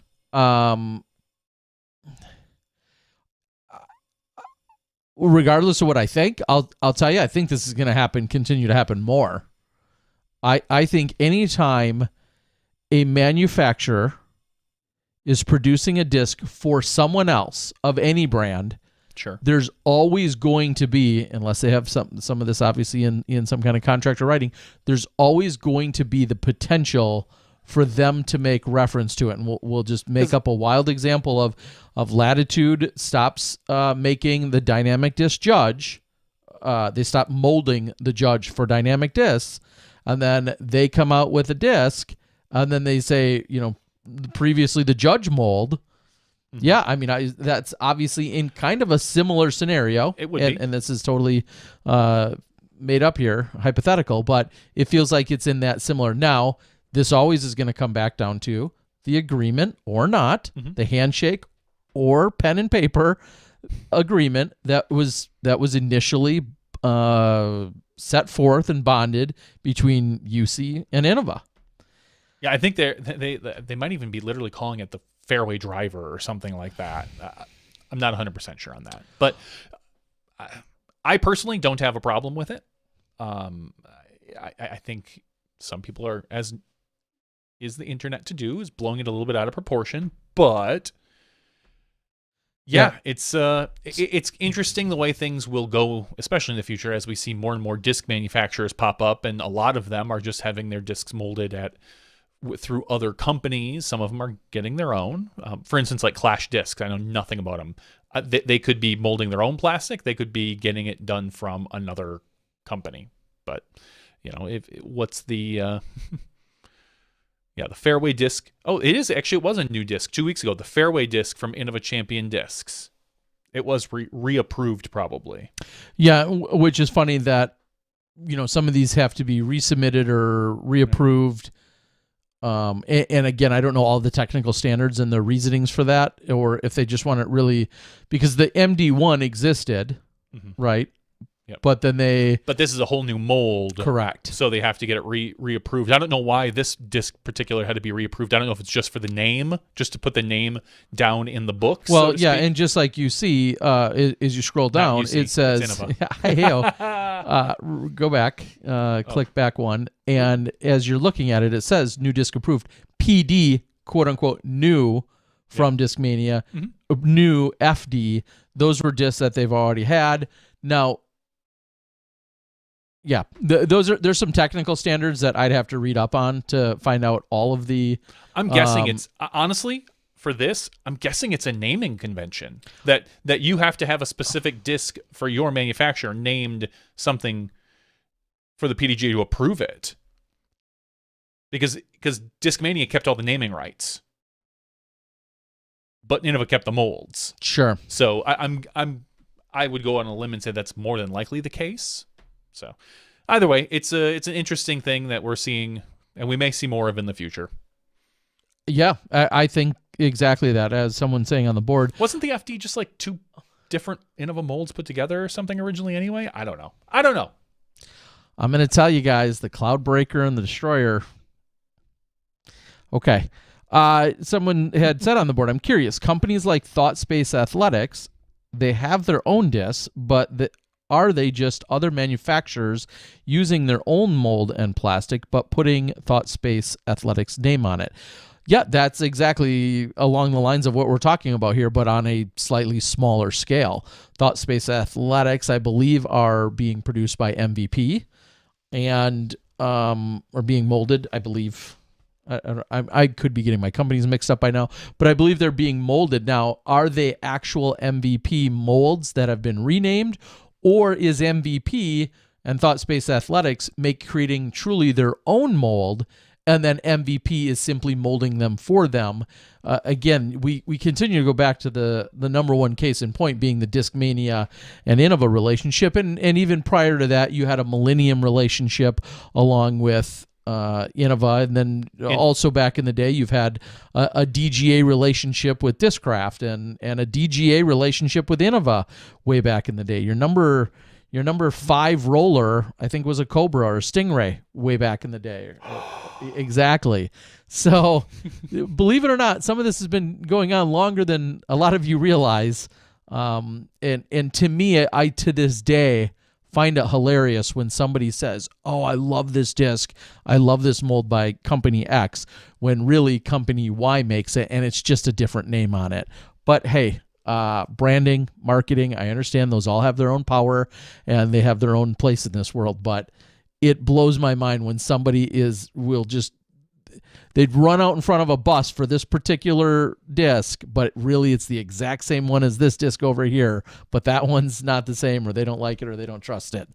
It has humored me for many, many years, but I'll leave it at that. That's the extent of the disc golf drama I have this week, Terry Miller. Well, that was pretty light. It was. I mean, and it's going to continue. Very much the so. Drama or the just that exact conversation though, as not everyone can make their own molds, and then they're partnering, and so I think if you're smart, I think every single time, if you can afford it and they'll go for it, you need something that's different. If I were to go to Legacy Discs, I'll just make up a name. If I go to Legacy Discs and say, hey, I'd like my own line of discs, I would not want to take an identical mold of theirs and simply put a new name on it. I would want to tweak something so that it would legitimately be different. That's what I personally would be doing. Now, that's expensive because that's a new mold. Because that may be at a cost that you're not looking to do. But if you don't do something like that, I think you're opening yourselves up for so many other challenges that go along with it. And it's difficult because a mold that works in a legacy machine, if your relationship goes sour or you decide to change your plans, you can't just grab that mold and go to MVP, so to speak, because it might not work the same. It may or may not, depending on the injection molding machine. Correct. So, some of them are interchangeable, certainly, but some of them may not be. Yeah. All right, I'm sorry. I was just quickly reading off of the board if there was anything else. It says, I'm hoping TSA uses MVP then because they're releasing a glow putter next week, and I hope it's Eclipse 2.0. And then someone also said, is there a clone for the Latitude 64 Flow? If so, I'd like to know. I can't. I'll tell you this. Way back in the day, this was all pretty easy to keep track of. We had like 4 companies. Yeah. Today, I could not tell you, and everybody has a different thought of, well, I'm looking at this, and this is a 5th run destroyer, and this is actually somebody else's 1st run such and such. I can't get it. I'm sure somebody's keeping great tabs on all that stuff. I know enough to know that it happens. I don't know enough I don't want to know more to care or somewhere in there. But it certainly happens. And yeah. All right, guys, we're going to call it for the regular show. We're going to then get into the after show. That's where we've got a giveaway. Of course. We have the Disc in a Box, discstore.com disc member box. So we're giving that away tonight. Give it away. At least a $40 value, I think is what they promise. Minimum. This might be literally a gold disc in here. Plus Johnny V's DNA and fingerprints are on it. So I mean, I'll put you some say DNA 40, it could be 4 million. I'll lick it. Because somebody will definitely want to dust those, take your prints, and then turn that into the Johnny NFT. I don't think that's how NFTs work. I don't know. Your digital fingerprint is probably worth millions. I'm not saying it's not, but all right, guys, we're going to call it. We got to thank Thomas Gilbert, our champion. I've got to again thank the entire staff and crew and all the supporters that helped make the Chain Hawk Open 10 a success. It was great being back there yet again this year. The hospitality and the people in Gainesville, the club, you guys all know that you kick ass, and we people like me who get to come into town once a year and experience it, you certainly leave a lasting mark and impression, and I thank you guys so much. So many great people down there. Looking forward to any time I can be in that area to be of assistance to you and the fine events you're putting on. Congrats, Thomas, for Johnny V and myself, Terry Miller, the Disc Golf Guy. We'll see you guys in just a few moments. Don't go anywhere. We're going to have an after show. We give away stuff and we talk more trash. We'll see you then when you step inside the Smashbox. Thank you to our $2 and above patrons. Your name is listed below in the credits. If you are interested in being listed as a producer in the Smashbox TV credits and supporting this and other fine podcasts, please visit patreon.com/SmashboxTV.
Hello, everyone, and welcome to Smashbox TV's podcast 380's After Show.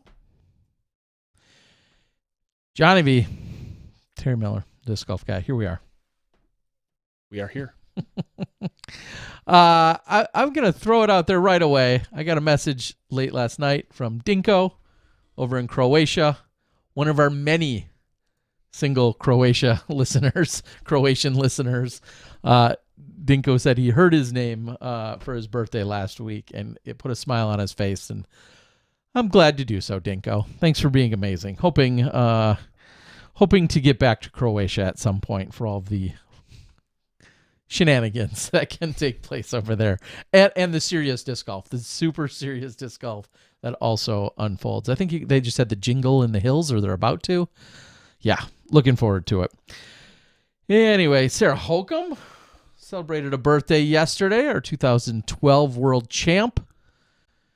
Man, just think, one of the pictures that I dug up, 2014 Worlds.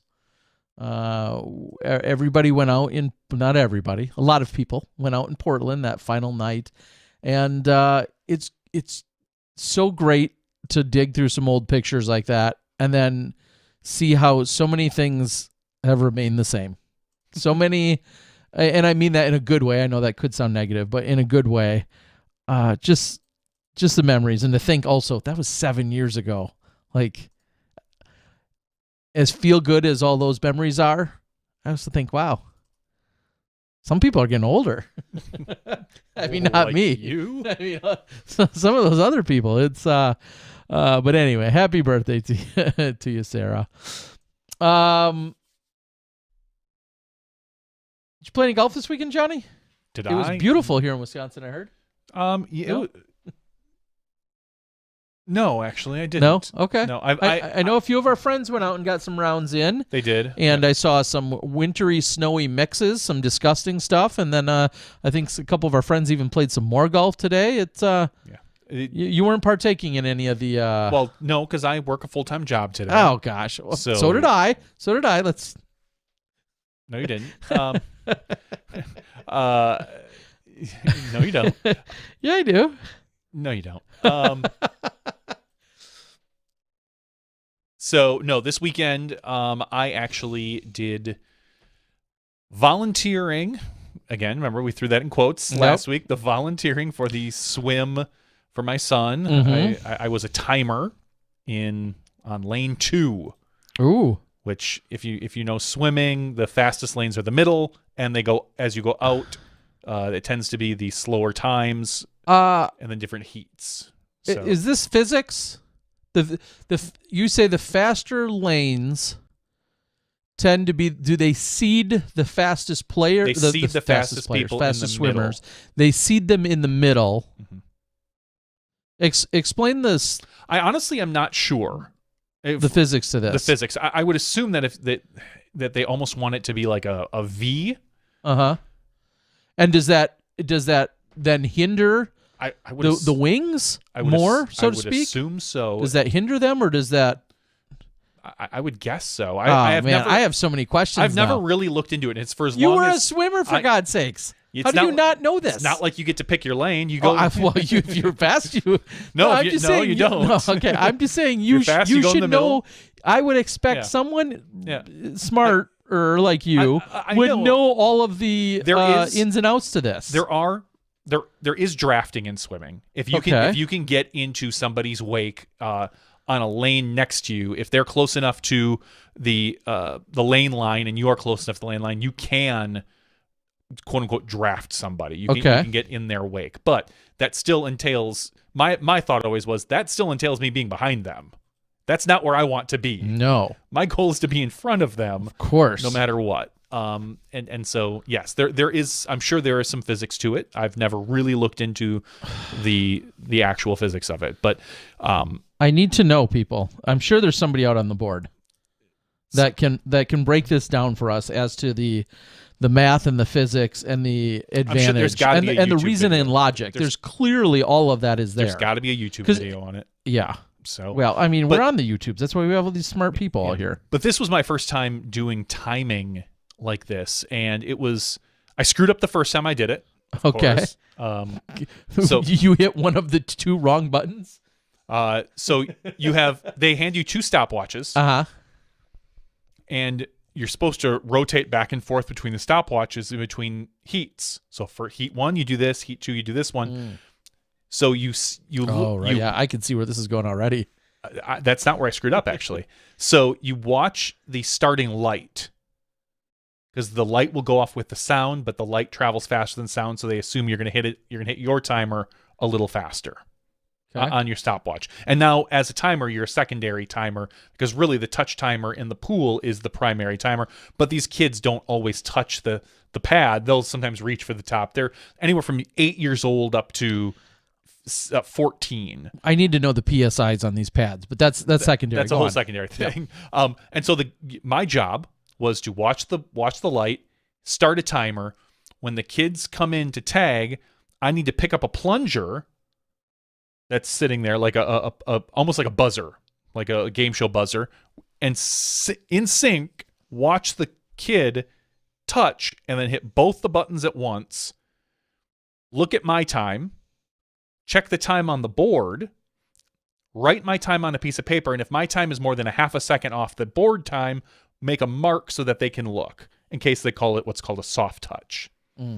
So when I walked up, I'd never done this before, and so she's like, well, I think we'll put you on like one of the easier lanes. We'll put you on the end. Yeah. And I'm like, okay, that sounds good. We're those slow pokes anyway, where 2 extra seconds don't matter. Don't matter.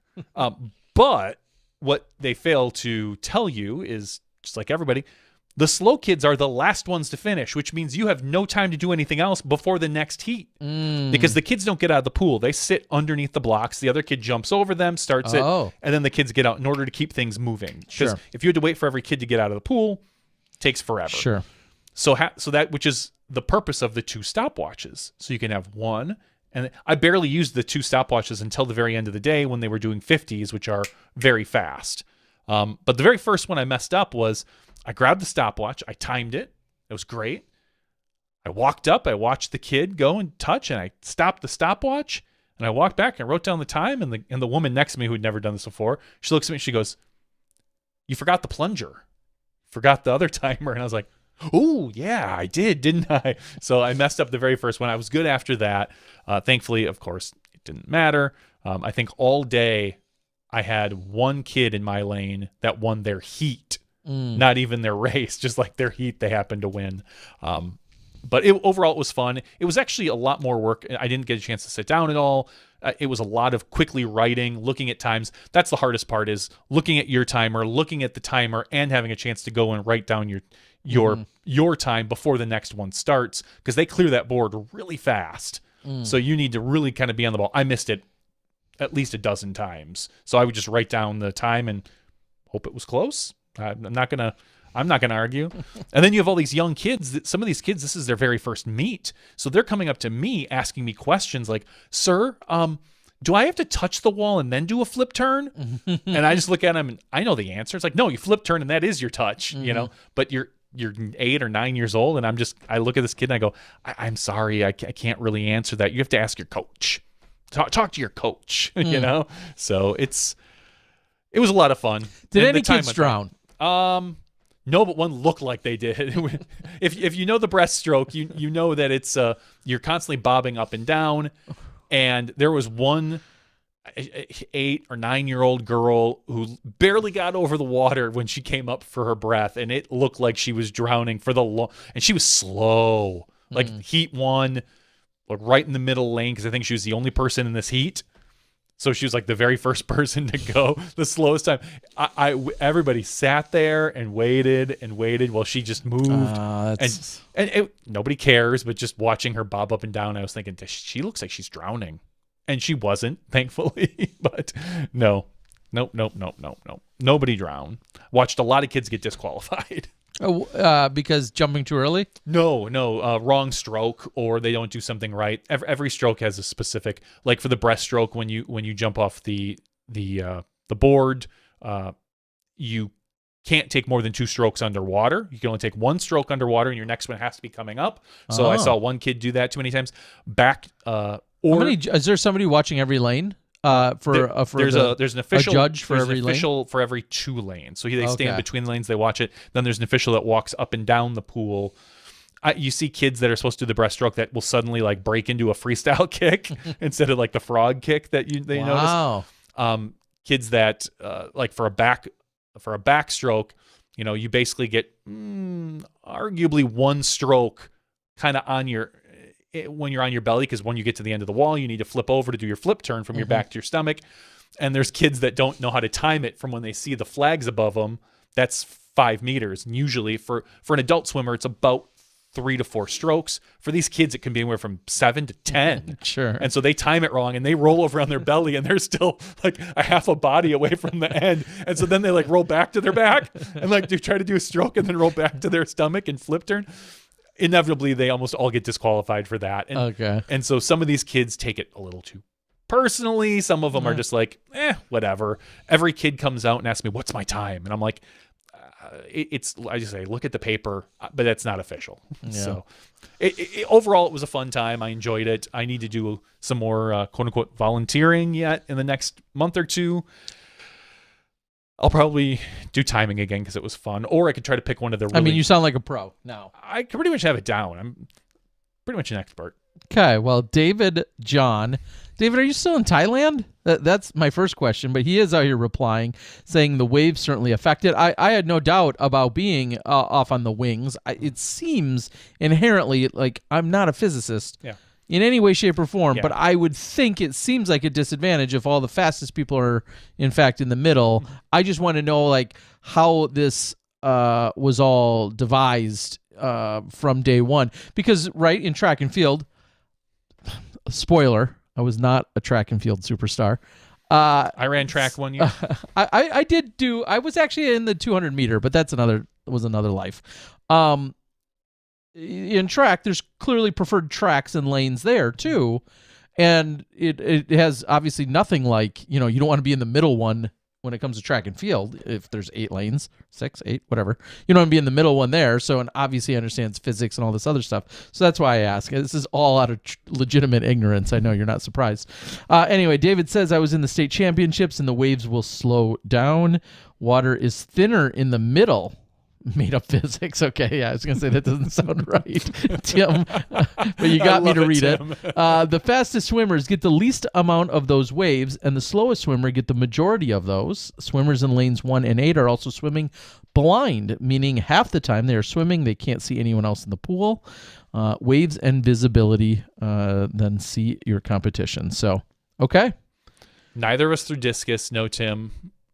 And David, you're right. Freestyle has no rules, which is the official for the last event, which was the 50 free, which every kid participates in because it's the most favorite event because you can just go all out. And the official just walked away. He quit. He didn't care anymore because it's freestyle. You literally just swim as fast as you can. The only rule, I believe, is you can't touch the bottom of the pool. Huh. So I think they still had the official walking up and down the side, but the lane official who was there to check turns and such, it don't matter. Yeah. And, you can do whatever you want as long as you don't touch the bottom. Okay, so last question on swimming is how much pressure has to be applied to these mats? And these mats have been around for 50, 100 years. I mean, they've been around forever. Not 100, but 50 years?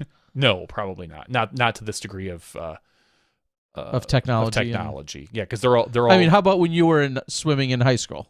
Yes. Okay. Yes, there was touch pads when I was swimming in high school. So and how much pressure, I mean, do you have to apply to make sure that it registers you? That's a great question. I don't. I mean, is it like stiff? Do you feel like you have to like stiffly? I mean, you usually do because you're lunging towards the wall, so you're touching. And again, some kids, especially in the fly, where you're swimming like a windmill with your arms. A lot of the newer kids, they don't. Your last push for the fly should almost be like just a push forward and a touch, but they'll go for one more fly stroke thinking it's faster and grab the top of the pool. And so that tends to be the reason why, the timer won't stop for them. And so then they rely much more on us or the plunge. I hit the plunger. Or what's the worst is, and I know I did this once, the kid that was like swimming and he reached for the wall and he got so close to the wall and I'm sitting there anticipating it. And I hit the button, and then he goes for one more stroke. I mean, I don't know if he couldn't see millimeters from the wall before he went for another stroke. And then I was like, I'm going to give him that one. Yeah, we'll give him that one. I have no clue what they used because I don't know the official stuff, just what I wrote down. I know I'm like, yeah, that was definitely like at least a half a second I gave him on that one. But yeah, the touch timer seems to work pretty well. All right. David says, yes, I am still in Thailand. I swim a couple of kilometers at the beach. I want to swim from Samui to Phangan. I don't know how to pronounce that island, but that sounds, sure, that sounds aggressive. But I guess if there's anyone that can do it, it's probably you. All right. Well, you're going to get the Patreon giveaway. I'm trying to think if there's been anything else that's crazy. Of course, last week we had Simon Lizotte. I have not had a chance to consume any of his vlogs, but I've got to assume he's on 6 or 7 now, as he was just about to get those started, as we had last week's show. I see them pop up in my feed every day on Facebook as the fact that they're being released, but I have not had a chance. I'm going to say that I got aggressive this weekend in a few ways. But the way that I got aggressive, and this is largely because, again, and I can say it now without knocking on wood, almost everything was in my favor.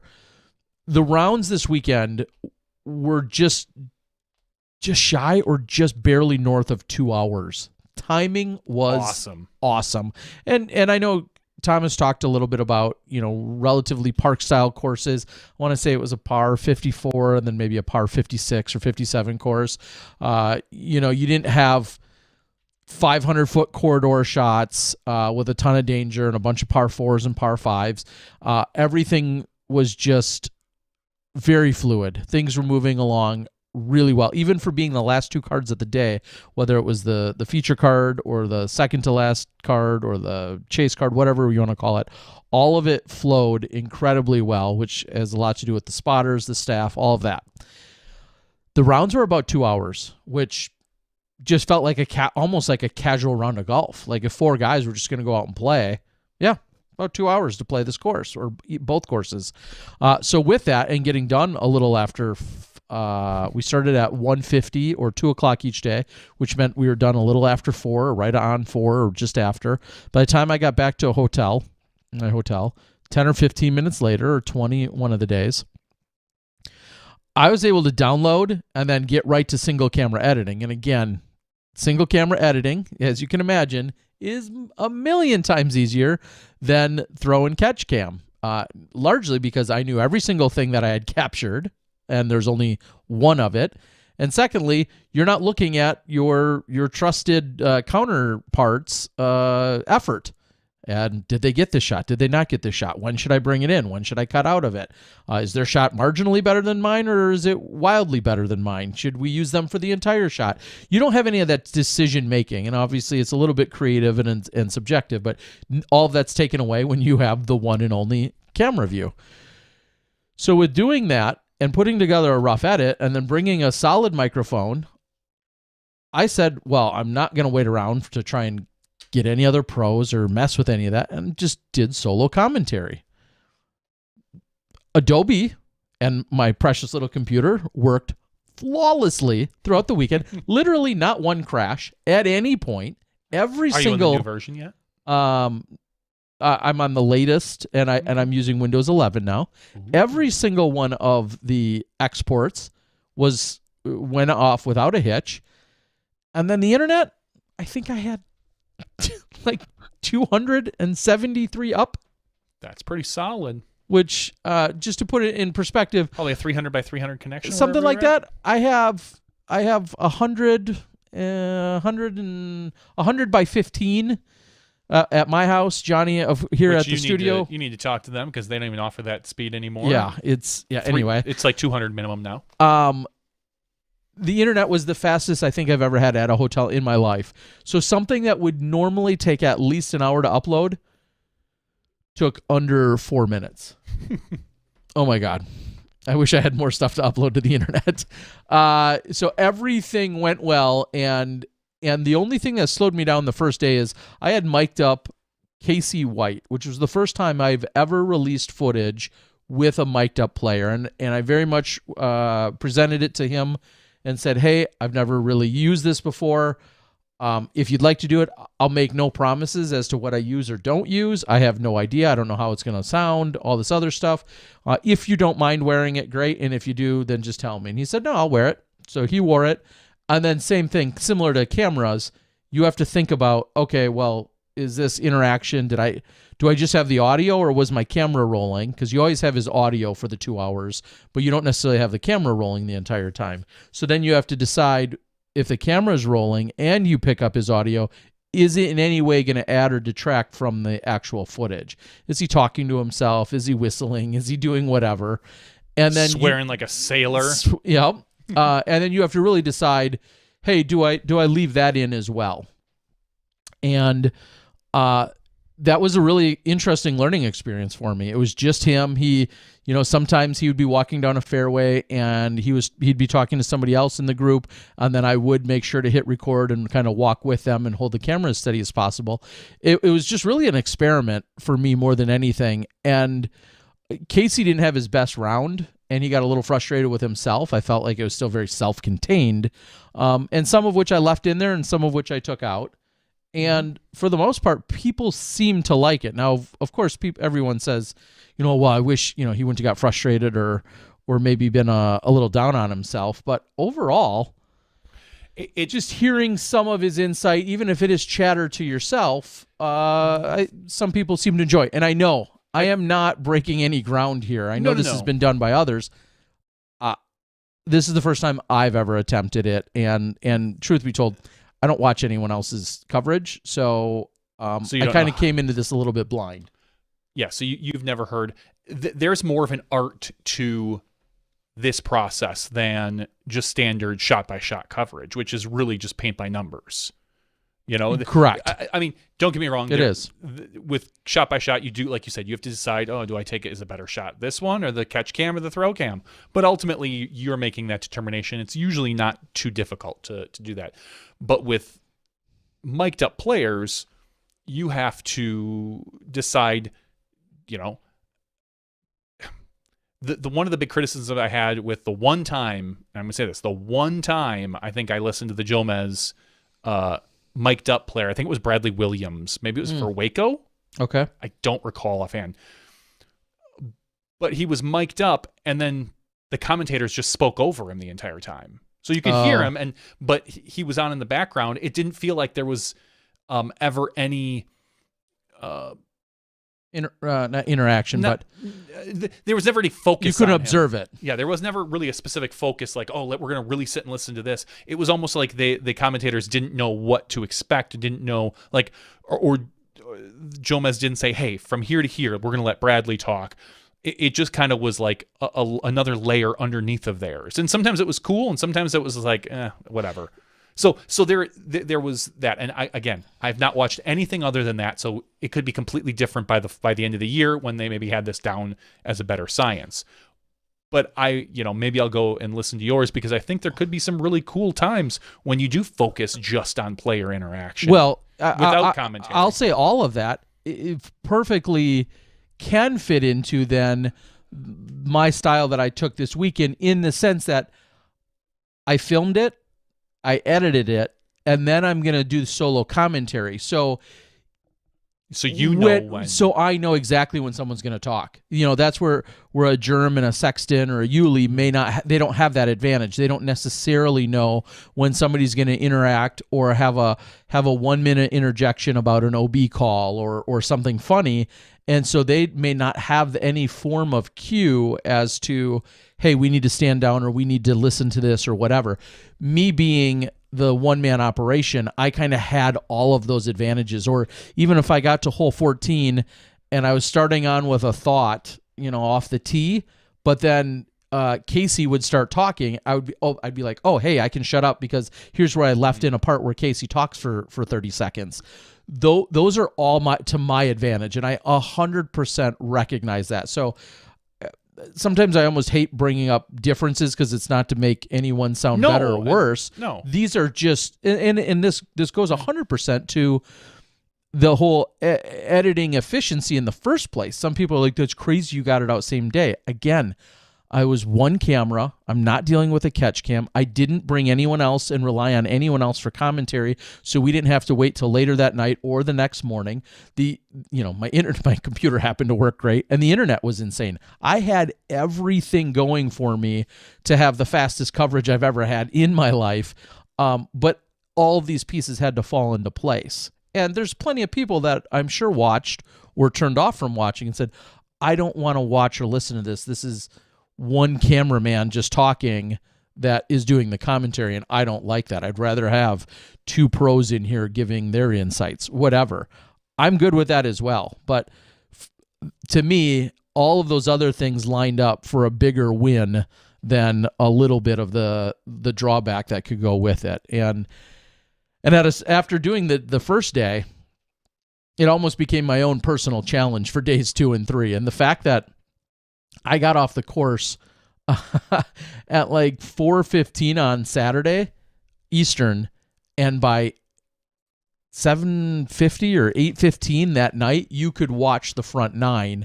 The only question that came in for me was, do you edit the front 9 and do commentary on it and then render that out where you can't touch your computer for 45 minutes just so you can get that out? Or do you edit it all and then go back? It just became a workflow question of like, could I trim 5 more minutes off? Could I trim a half hour off? Like, what am I trying to accomplish? But it certainly became a little bit of my own challenge in game once I realized I could get stuff out. So somebody on the West Coast could literally be watching that day's footage at 6:00 at night.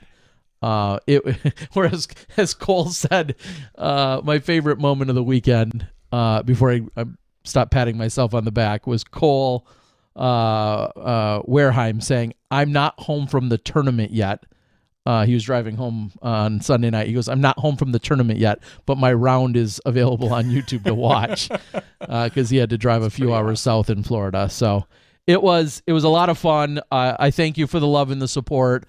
I can't promise it'll ever happen again. Again, everything possible went right, and it was a very simple production, and therefore that's how that's all possible. So don't think I raised a bar that me or anyone else should try to get to. Zero String says that's nice, and now it's expected every time. Yeah, so I know. That's why I say enjoy. Do not necessarily ever count on it again. But it was a fun experiment, and I had to forego dinner with the McRae's.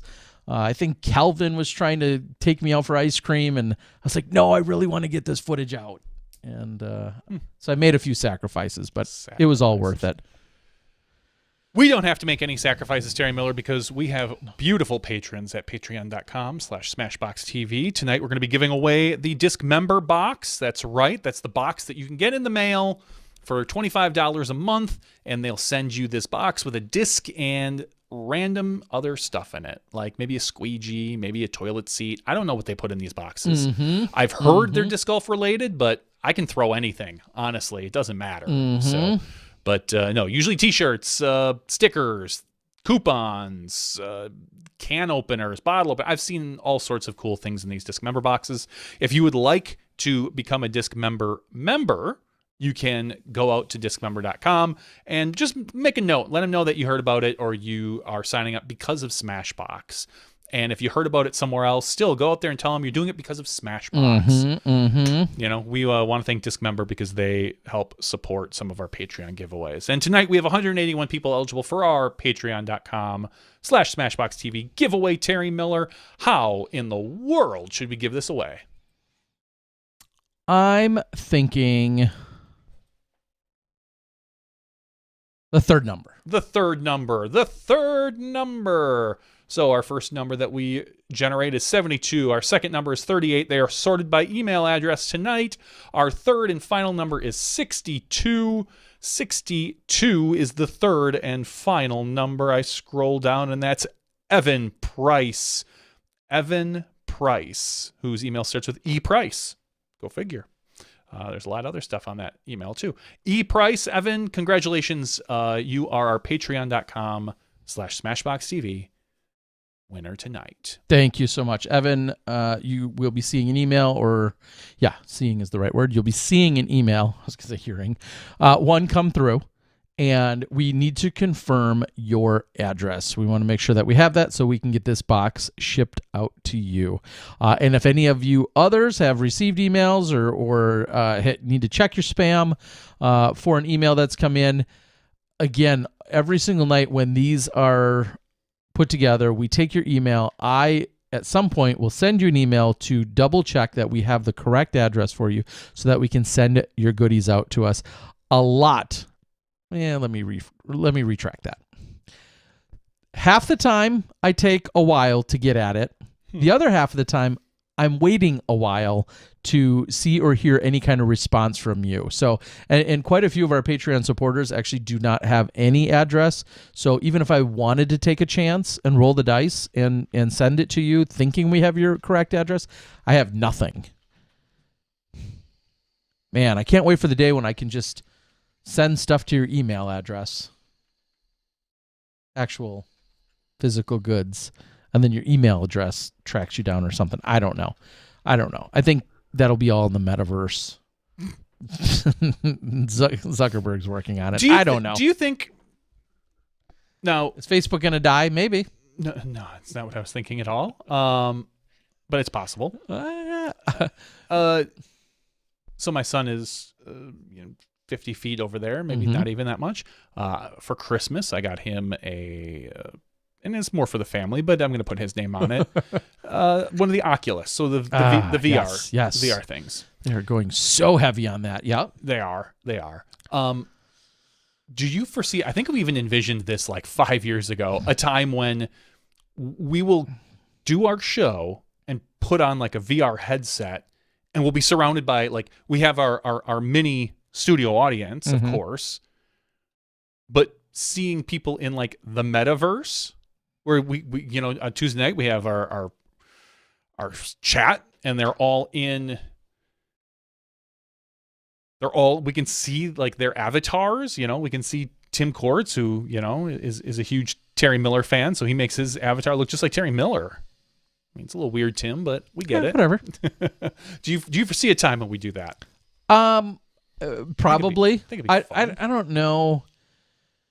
Or is it not as engaging if, for instance, people can't see us or they see us with like these giant goggles on or something? I don't know. Anything that covers our face up, they're probably going to be a fan of. That's probably true. I'm guessing something of that nature will be both possible and done. The question is, will it be worthwhile to embrace it and to pursue it?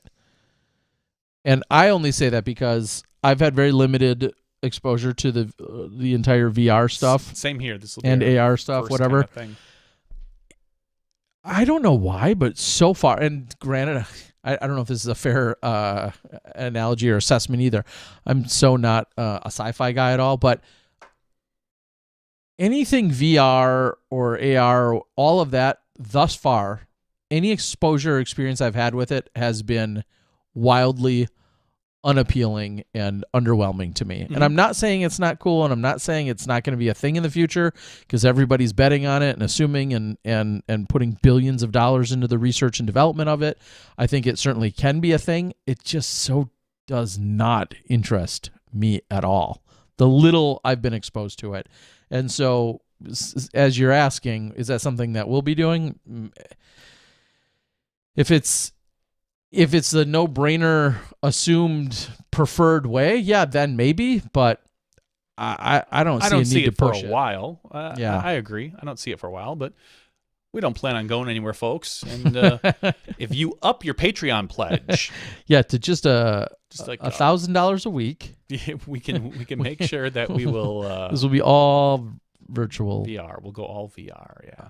I'm going to sidetrack for a moment, as many SSJ Char says driving and flying games are almost a must in VR, which would make sense. I've seen that.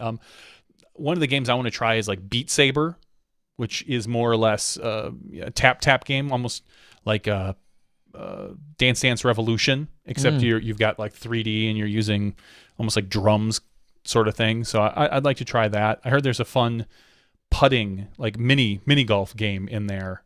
That's a lot of fun. So I'm sorry, you were saying? I was just going to quickly sidetrack, and I didn't realize this was actually so new. Randomly, I've said before, almost the only time I really dedicate to any kind of Netflixing or binging is usually in flight, and ideally it's something I can download specifically on Netflix because that's the easiest interface that I use. And on somewhat of a whim, I judged a book by its cover, so to speak, or judged a movie by its thumbnail, and I had grabbed 14 Peaks. Nothing is impossible. And I had no idea that it's a very recent release, and I'm sure I'd love to you guys put it in the chat how many of you have watched it. It was great. Talking about a specific guy, and then his crew, and trying to tackle the 14 highest peaks. And I'll just use one quick statistic or one quick fact. They talked about how many years ago, one of the more world-renowned climbers had climbed all of the 14 highest peaks in the world. And I think he said it took him, in grand total, in very different worlds and technologies, took him 16 years to ultimately climb these 14 peaks. This gentleman set out to do it in 6 months. So it took someone, and of course, very different times and support mechanisms, and they even talk about technologies and oxygens and whatever. I'm not really spoiling anything for you guys. It's just an incredible. I thought it was. I'm not a climber. I enjoy watching the solo, free solo. Jimmy Chen, I believe, is the gentleman who I know is a world-renowned videographer, photographer, and climber himself. He is certainly involved with this. All in all, actually, it's his wife. Well, she's a producer-director, sorts, right? She's an editor. Editor, okay. Yeah, I know she was largely involved and did a lot of the free solo stuff too, right? Yeah. She actually cut together most of his first movie. There was a whole thing on CBS about it. Sure. Because honestly, I can't bring myself to watch any of these shows. Really? This whole like this documentary, one's very different from Free Solo, but go on. No. The whole documentary, inspirational person trying to achieve something, I can't stand it. Like it does nothing for me. Like honestly, and I know I sound so.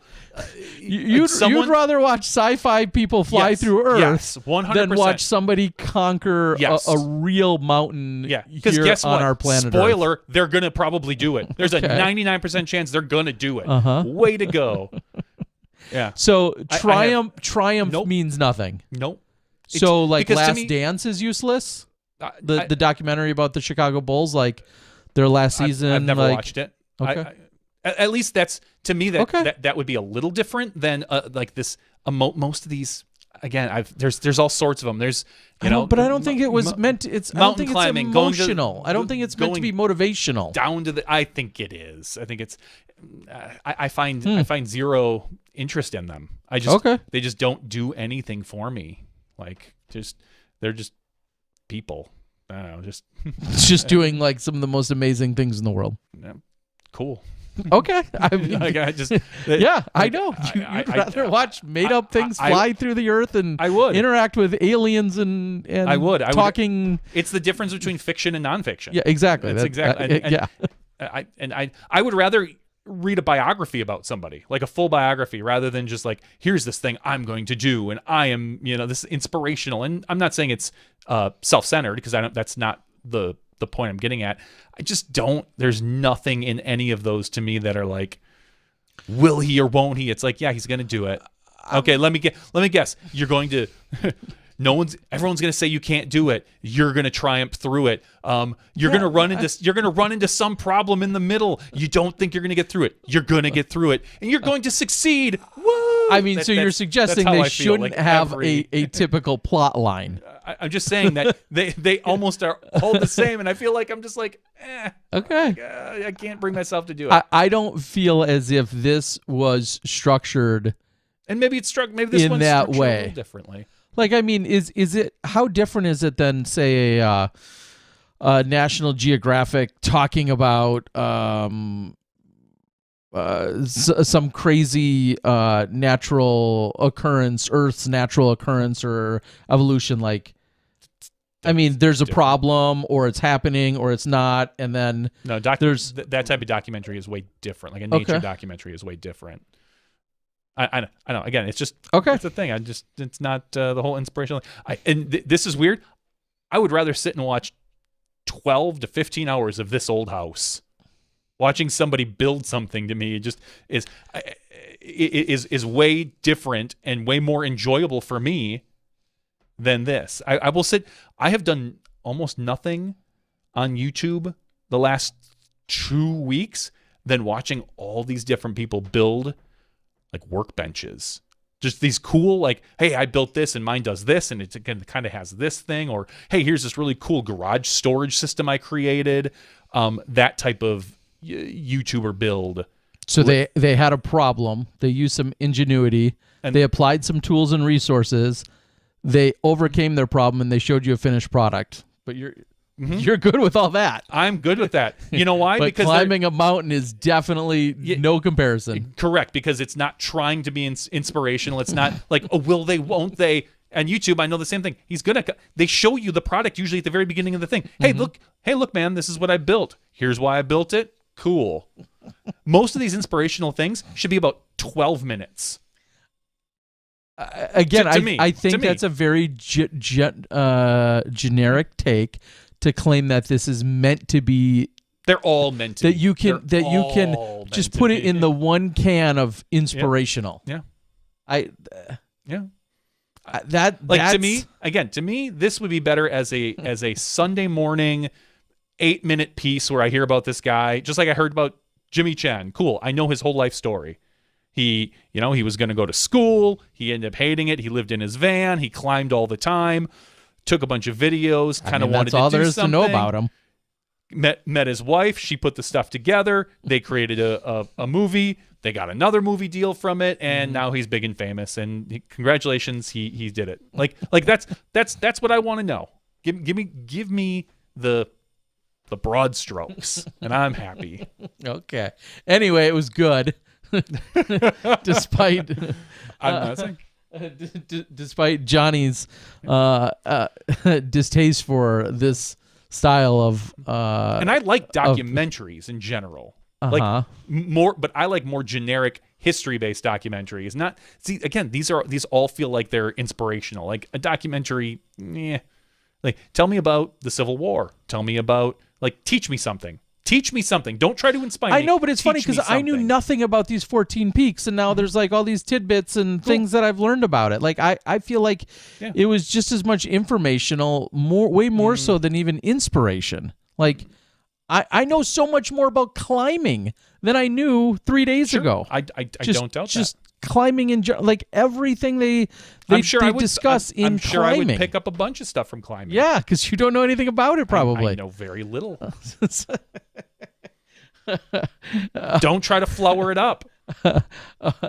Yes, you should get the Wikipedia page on climbing Mount Everest, and you're done. More or less. Yes. Yeah.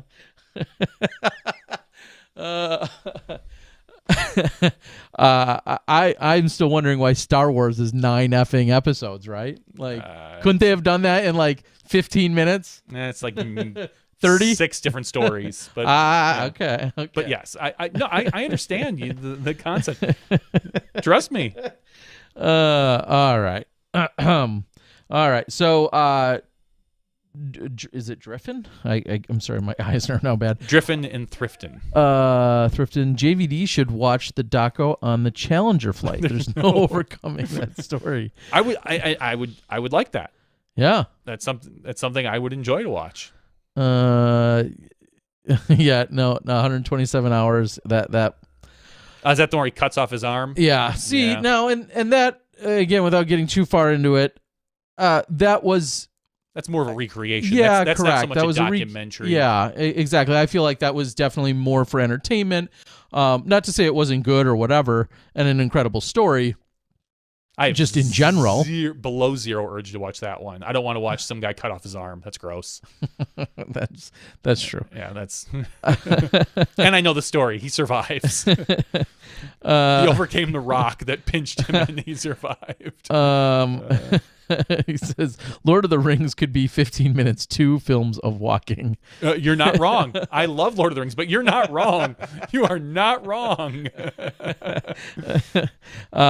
Which is funny because I don't know what threshold of money you would need to pay me to sit down and watch Lord of the Rings. Yeah, You'd have to pay me a lot of money. There'd have to be a lot of other things not going on in my life. A lot of other things would have to fall out of my life for me to sit down and dedicate time to watching that. That doesn't interest me whatsoever. Yeah.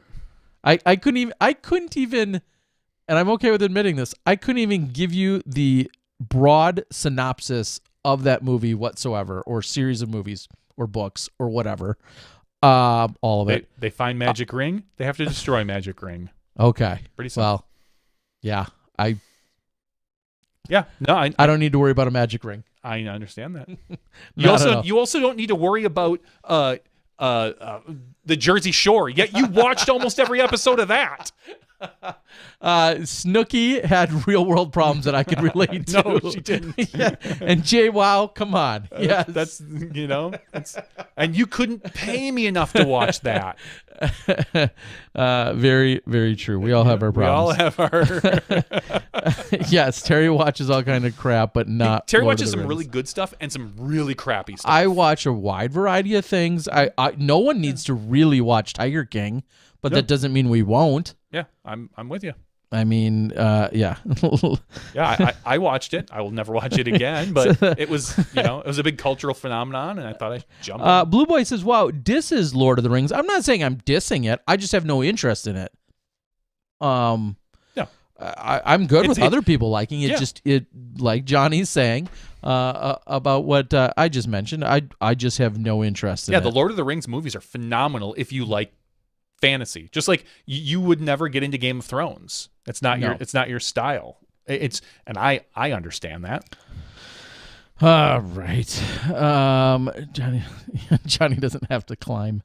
No, I reach up for everything. I'm tall enough. Yes, exactly.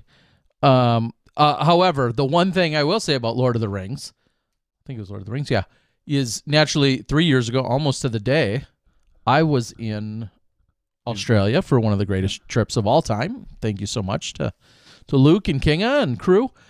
And then I had the pleasure of being of then visiting over in New Zealand. And then naturally, when I said I was going to Auckland, New Zealand, which is the North Island, I wish I had a nickel for every person that said, "Oh, you got to go to the South Island. That's where blah blah blah blah." And then Lord of the Rings was then the phrase that was spit out after that. I don't know if there's anything else that's been more predictable than that series of conversations that goes on when you're saying you're going to New Zealand and then of course everybody it's kind of like going to New York and not going to Times Square. Sure. I honestly, like at this point, because that's what now New Zealand, well, it's gorgeous and beautiful. It's what everybody assumes you're going there for. It's what everybody kind of goes there for, the scenery and checking out the Shire and all this other stuff. And that's kind of how it feels now. Oh, you're going to New York? And like, what are you doing there? I'm just gonna go hang to upstate to hang out. Yeah, but, I realize that. Yeah, that's how it feels. So. Yeah, it was really funny that's what immediately, like I said, everyone had pointed to. But certainly a good time up in Auckland. Let me tell you that. Driffin says, I've only been to the north and hear that all the time. It's all the flipping same. Maybe it is, maybe it's not. I don't know if I'll ever get to the South Island of New Zealand. Maybe someday. Do you feel like they're bringing this somewhat back to golf? Oh. What fun is that? And you want to talk about the times are changing and fantasy and reality worlds. I got a text today. Mm-hmm. I should just show it to you, but I got a text today. 3-time world champion. Nate Doss? I did talk to him today, coincidentally, but nope, not him. Des Redding sent me a text from her own phone number. She said, yes, I have my own phone. What? They're not sharing a phone? No. So this, I don't know. I was going to say, this is a big step in it on the your Jay and Des calendars. Relationship. I hope everything's still okay. I am 100% assuming everything is all well in the Redding world, but Yes. It's so funny. A separate phone and phone number. For the longest time, they very much lived in the idea that they only had one phone between the two of them. And then that phone also wasn't even a smartphone for the longest time. At some point, they succumbed to the man. I don't know, maybe Zuckerberg sent him one personally or something. I don't know, or Elon, I don't know. But now Des has her own phone, and she says, yes, if you need to get at me, here's my she even capitalized it, my own number. Here it is. What's next? Our good friend John Turlap getting a smartphone? No, that would be crazy. And in John Turlap news, I got a text from him. He celebrated a birthday recently. He's a big smashy. We love you, John. Love you, Turlap. He reached out this weekend and said, hey, could you do me a favor? Get an autographed disc for my wife for me this weekend. Kelvin is her favorite player. Aww. And so, Vicky, I assume you don't listen or watch this. I know you're a big fan of disc golf, but not even of this. So, hope I'm not spoiling anything. But John, yes, I got a I got a disc with Kelvin's signature. There's something beloved and endearing that and beautiful that this we'll say FP 50 plus eligible woman who doesn't play disc golf, her favorite disc golfer is Kelvin Heimberg, and I love the heart wants what the heart wants. Very true. And then, of course, when he was signing it, I asked him, I wanted him to sign it so I could get out there and get editing. And I'm like, yeah, this is actually for my friend's wife, blah, blah. He's like, yeah, sure, Terry. I know this is for you. I'm like, no, this one's really not. Could you put some hearts on there for me too? So thank you very much, Kelvin. Thank you, Chris, for helping me out in getting that disc. Quick side note. I know we were talking about David John in Thailand. Hope you're well out there. But also, I know there's another course development going on over in Thailand. I'm trying to find out more details, but it sounds like they're using some kind of a ball golf course over, I believe, I forget exactly where, but it's somewhere else. It's not on the island of Koh Samui, but it is very cool to see more disc golf developing over there. And on one other side note, this weekend, while flipping through the channels while I was waiting for something to render, I had a few minutes, actually. Rarely do I even turn on my hotel TV, but they were playing in the, I don't want to call it the Southeast Asian Golf Tour or something of that nature, and they were playing in Phuket, which is an island of Thailand, and I thought to myself, wow, just a couple years ago, I would have had no idea that this place existed. And sure enough, it was the exact same place that they had a professional golf event going on. The world is getting smaller, is I guess my takeaway on that one. All right. I don't know if we have any other questions off the board. I'm going to try and get to them. And if not, we're going to call it for an after show. Blue Boy says you could talk about eating the forbidden crawfish in New Zealand. That I don't know anything about. I feel like I probably should by the way you're wording that, but unfortunately, I can't speak to that. Chiang Mai, yes, that's where that course is. David John says Lord of the Rings lost money having $3 billion box office. I could see that. Hollywood accounting. In local news, that Aaron Rodgers fella has a broken toe or something, but isn't getting it worked on, but yet still wins football games. Is that what I saw? I didn't see a minute of the game this weekend. Were you doing? I called you right as the Packer game was, I think, taking place. Were you doing that on Sunday? No, there was no Packer game this weekend. It's their bye week. Seriously? Seriously. Okay. So what were you doing Sunday? Why didn't you pick up my call? Sunday, I have no idea. That wasn't swim meet? No, that was Saturday. Fairly certain. All right. We're going to have a problem. Oh, that makes sense why I didn't miss a Packer game then. Yeah. Well, I mean, if it was, I wouldn't have seen it. I literally would have been out filming, but I thought there was a Packer game this weekend. There was not, but I don't remember your call coming through, so. Yeah, it was Sunday. I was on my way to the course. Jerk face. No, it's not, doesn't show up to my calls. Whatever. The only person that called me on Sunday was my wife. Joe Tegan said it's okay for Toe Rogan. Anyways, yes, Aaron Rodgers has a broken toe. He doesn't want to get surgery on it. He'd rather wait for this during this bye week, see if it heals, and he's going to play through the pain. I'm not going to lie. That's funny, Tim. Toe Rogan. It's okay for him to play. All right. I think on that note, we are going to call it, since we don't have a lot of fodder here for the after show. I know we talked about it and hinted at it, but there's going to be some big news coming from some big-time players and some big-time contract stuff. I think it's all in the works, and Yes. I think we're going to hear about it in the next few weeks. And I know there's a lot of rumors going on right now. We're not even talking about the rumors going on. No. There's more. There's more. There's more. Yeah, we're not going to confirm or deny any rumors, but we're not even talking about that. Yeah. Talking about playoffs. Playoffs? Talking about playoffs. Next year we get playoffs, Sterry. Maybe this year, too, with the Packers. Yeah, Packers Yeah, are they gonna can clinch this weekend. I don't Yes. know. I don't care.